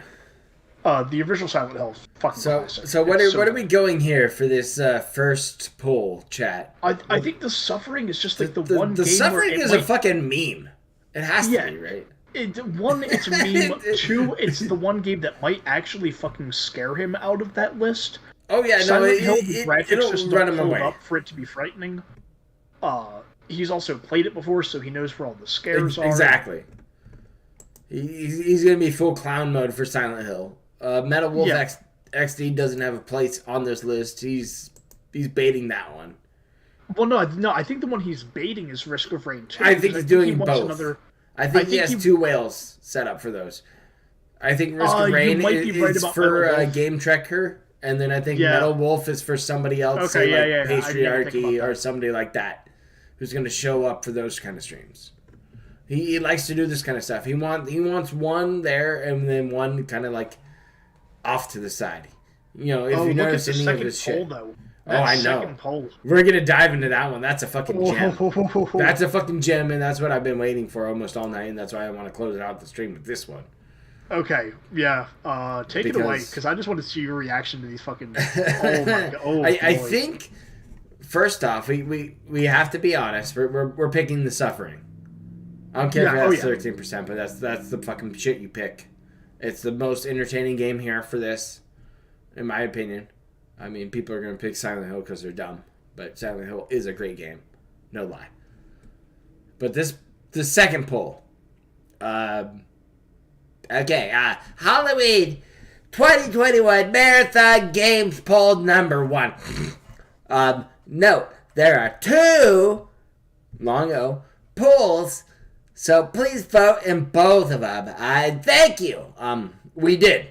We voted in the first one. We voted for your costume as well. Thank you for letting us know about that, you idiot. So, the game options here. Zombies Ate My Neighbors. I have fond memories of this one on the SNES and played the fucking piss out of it. Beat it probably twice. It's a hard fucking game. It'll piss you the fuck off. But if you can execute it, it's a ton of fun to play. And you can figure out what works well on each level and progress throughout the game pretty quickly once you understand how it all works. Grabbed by the ghoulies. Why are we playing that? I have no fucking idea. I think it's Halloween time, and Phil is trying to bank money on that one. I don't even know that one, to be perfectly honest. I have no clue what Grabbed by the Ghoulies is. I'm very familiar with It was a weird, like, offshoot rare game, if I remember. It was on the Nintendo 64. I've obviously played the fuck out of Ninja Gaiden, almost every iteration of Ninja Gaiden. Ninja Gaiden's great. I wish if Phil was to play another Ninja Gaiden, I want to watch him play Black. Actually, wait, hold on. He owes us a Ninja Gaiden, and probably expected most people to forget about it, not me, fucko. You said if you picked up Ninja Gaiden again, you would go back to the playthrough of Ninja Gaiden Sigma that you were playing about 6 months ago when you said, yep, he flat out said he would. He flat out quit that game, though. He was like, could I play this at a later date? Maybe, if people express interest in me going back to a Ninja Gaiden game. I mean, there's something there that's not showing up. Oh, it was an Xbox launch console. Excuse me, Anani, I'm sorry. I give a shit. I guess I never played that game. but still, I mean, Ninja Gaiden, NES, that game's gonna beat the brakes off of Phil. Can he execute it? It'll fuck him up. Can he execute it? Maybe. Not now. 10 years ago, sure. Now? Fuck no. Fuck no. These old man reflexes are going to show through. What is he going to talk about? Dropped inputs? Shit like that. That's what's going to happen to you. You're going to have to listen to that shit. Don't vote that game. Garbage. Great game. Not for Phil. Not for Phil at all. Don't touch it. Another roguelike. Binding of Isaac. Latest version. Which one is that one? I guess. Because it's different if you play it on PlayStation or you play it on PC, I guess. So, I think it's like Afterbirth or it's whatever the new one is. Fuck, it's been a while since I've even touched Binding of Isaac. It's crazy. I don't know why Phil is going to jump into this game at all. It's not an easy game. It's again kind of similar to Hades. It's going to be hard. It's going to kick the piss out of him every single floor. It's not going to be kind to him. He's going to get his hand held all the time. All the time through that game. Like, I don't know if you've played Binding of Isaac, but yeah, I enjoy it. It's a great game. Yeah, but it's also hard as shit. It's hard as fuck. I mean, really unless is. you get a really good run going with, like, a really good setup. Oh, yeah. I'm gonna wear this helm with this weapon, and all of a sudden I'm laser beaming fucking everything in the room. Oh, yeah, and it seeks out enemies. Oh, you're like two-tapping everything. You're like, oh, this is fun. Yeah. Other ones are more finesse-based, and you can win games. You can win it. You can beat it, but it's harder to pull off. And I've seen many YouTubers pull it off for a lot of years. You know, like BizSnap or Northern Lion. There's a bunch of them out there who play these kind of roguelikes and have great careers doing it on YouTube and shit like that. Yeah, now my favorite one is the one that is at the bottom of that poll. I don't even know why he's putting it there. First of all, no one wants to see him play Five Nights at Freddy. Second of all, no, he has dunked way too often on that game. Shit like on the Muppets. Oh, he overreacts playing Five Nights at Freddy's, and it's the same thing over and over again. And to be fair, it's one of the few broken clock is right twice a day corollaries about PPB. He's right. All of the Five Nights at Freddy's are the same. The scares it's the same are shit. Boring. So why would he go out of his way? So one of the few things he's been, the few things he's been right about. Why doesn't he play Outlast or Amnesia or any of the slew of truly horrifying games? Could you imagine him trying to play like Shadowgate on PC, like the 2014 remaster, or even Shadowgate from the NES? Like his brain would melt trying to play that kind of point and click adventure. Like he couldn't take it. He would have to have his hand held throughout the entirety. That's what Silent Hill's going to be. That's what any other game like that's going to be. It's what every game on this list is going to be. Is Phil being just dragged through this shit. Yeah, why not play like Fatal Frame Crimson Butterfly? Yeah, fuck that it. That game's fucking horrifying. Or play Clock Tower or some shit. I was just gonna mention Clock Tower. Clock Tower is a great series. Just fucking play it. It's not gonna hurt things. Have fun doing it. Fuck, play Resident Evil. Right? They just did the whole Raccoon City shit, and everybody's pretty hyped about that. So he talked about it too. Play it. I mean, there are options out there to go through. And Phil, his list is bland and boring as his fucking stream at this point. I would like to think that I don't even know what to press. Subconsciously connected Clock Tower to Resident Evil just because of the connection that's there. Oh, yeah. Because Clock Tower, horrific game with a Scissor Man villain. Resident Evil, in Phil's mind, the villain is the Clock Tower. And some of you might be asking, what the fuck does Declan mean? And I mean, during the fucking remake, when he sat down with his hands folded and controller down and refused to progress because he didn't know that the boss needed to go up to the Clock Tower for him to knock them off. I'm not doing it. I'm not moving, okay? I'm not doing it. You gotta tell me. Yeah, he's gotta tell me what to do with the boss. And if you don't, then I'm not gonna play the game. But this is bullshit design. We gotta get chat's opinion here. What are we going for, chat? What's the call here? What's game number 1 gonna be? His options kind of suck. Declan and I just kind of broke that down for you. So pick the shit, I guess. I think I know what you guys are gonna go for. Ooh, we've got one for 5 Nights for the Clown Factor. the clown. Okay, we're gonna execute clown mode. Execute clown mode. Oh, we've got one for Binding. Okay. Binding Isaac whoop his ass. Gamebox, this is the one time where your vote counts and all you gave us was not Ninja Gaiden. That means that there are still 4 more on the board. Just give us the one you want. Kaz says zombies ate my neighbors. It's a good pick. So far we've got 2 for Binding of Isaac, 1 for 5 Nights, 1 for Zombies Ate My Neighbors, 2 for 5 Nights now, 1 for Ninja Gaiden. We're adding them up here. Okay, so right now we're at Binding of Isaac and 5 Nights, both at 2. Anani's got to be the cunt that Anani's being a dick. Yeah, what a dick! Thank you, Anani, for actually grounding me into dick territory. Okay, Good job. Gamebox, are you saying fucking asshole that that's your vote, or are you giving us a declarative statement that Binding of Isaac seems like a game checker? I mean that's easy. Yeah, I can't tell if that's a declarative statement or if that's your vote, and you're also saying that it seems like a game checker. Mail-in votes. I mean, you got to wheel up the fucking wheelchair ramp for those. Yeah, I don't even know if they're legal here. You gotta make sure that they're. Well, Phil can legally vote by mail. He just doesn't. Oh, your vote is for zombies. Okay, so we've now got 2 for zombies. 2. We're gonna do a lightning round, guys. Okay, we got 2 for zombies, 2 for Binding, 2 for 5 Nights. We're gonna Grab by the Ghoulies and Ninja Gaiden have been knocked out of contention at this point. So, thank God. So now we are down to the final 3. Zombies, Binding, or 5 Nights. Get your votes in. One of the 3. My vote does not count, or else I would just end this shit right now and be like, it's this. Oh, I figure that. But I'm gonna be interested in what your take is. Yeah.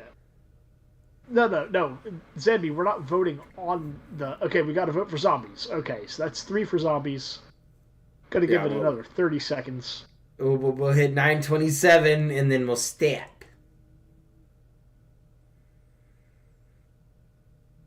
We've got another 5 foot longs at Jared. Okay, we are down to 2. 5 Nights at Freddy's and Zombies Ate My Neighbors. Next vote wins.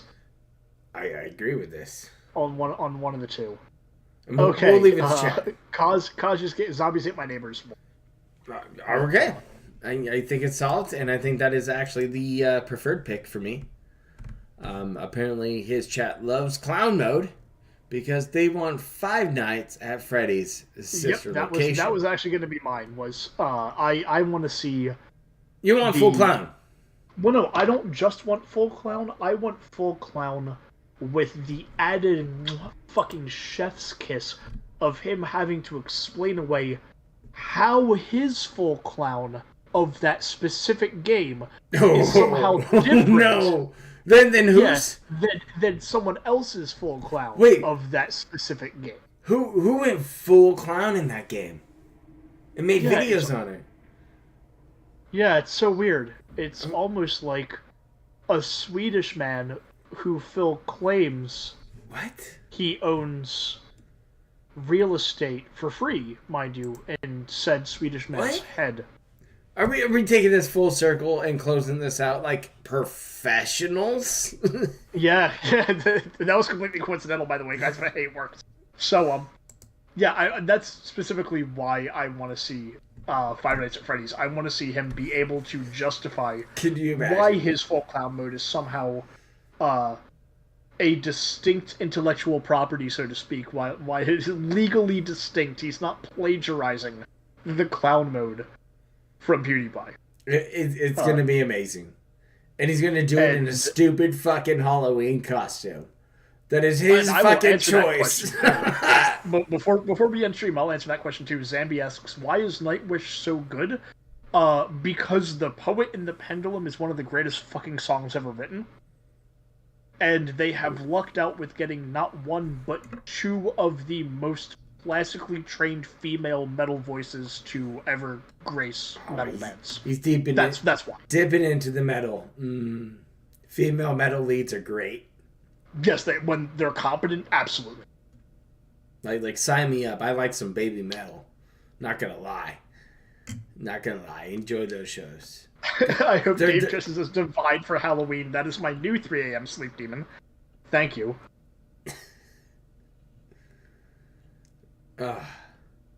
For those of you that don't know who Divine is, Google is not your friend.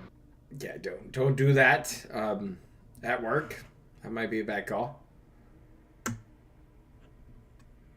But you shouldn't even type in Phil's name at work.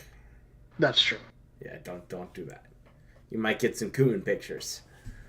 Either way, guys, it's about time to wrap up this debrief. Thank you for hanging out with me and Declan as we ranted about different things. Saw Perry got locked out of his apartment, which was pretty fucking funny. And Phil explaining to us the difference between super chats and just the tip, dude. I had a great time. Thank you, Declan, for holding down the stream and allowing me to imbibe myself in quite a bit of alcohol so I can forget about all of this bullshit with Phil. So, fantastic stream. Thank you, agents, for joining us tonight. And we'll leave you with a little bit of the jazz to close things out with. Please stay safe. Have a good night. And we'll see you fucking soon.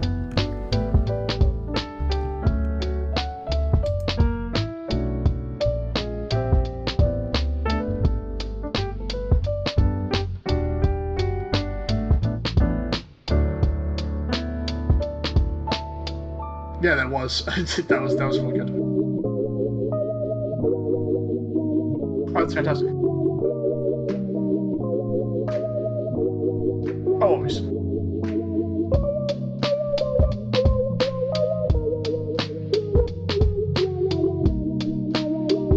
No plugs. I'm plugless for now. Oh, I guess he has nothing to chill out. It sounds like Declan's pretty good. Chill out. Trust me, you guys will know when I go full chill mode. When I eventually start return to like streaming. If you want to go find Declan, go find him on Twitter. He's what are you at Declan Reed still? Oh yeah, no, it's at real Declan Reed. That being said, if you are easily offended, probably best idea to just be like, oh, this guy was cool in the stream. Leave it at that. If you're perfectly fine with shit posting, then by all means follow. But if you're one of those people that goes like, I don't like certain people's political takes, I would err on the side of caution and just be like, yeah, let's keep this relationship professional and just have him show up every now and again on the stream. I don't give a fuck. If you like a little bit, yeah. If you like, I like our talk, so fuck him. Fuck it. Yeah. If you didn't like Declan Reed at all, call him a piece of shit. Follow him on Twitter. You can. Hit him up with a thread. Argue with him about politics. He really loves Antifa and people like that. He's a big fan of YouTube money beggars and fat girls. He's a real asshole, and that's why we're friends. But it depends. Do they have like a pretty face at least? And like, how drunk am I for like said fat girl? You're only use me blades fucking drunk. Oh god, that's 3 sheets to the wind. Okay, yeah. Yeah, you're gun wearing kid diddler hat drunk. Okay. Ooh, am I like pouring a shot of vodka into the diabetes wound in my foot drunk? No, you're spitting a shot of vodka into your cat's mouth drunk. Oh, okay, yeah, absolutely. Yeah, at that point in time, fat chick is fine by me. Like, usually though, I kind of err on the side of like the fucking Korean chick from Squid Game was super hot. Did you see that there was a study about like boobie size and like wealth? Oh, I must be poor as fuck then. Oh, okay. I just don't get the study because what if you just like butts? Like I don't care about titties. I love titties. Period. Don't care the size. Don't care. Yeah, none. If you're an ass man, like they need to do the ass man stuff. Like I'm Sir Mix-a-Lot, dude.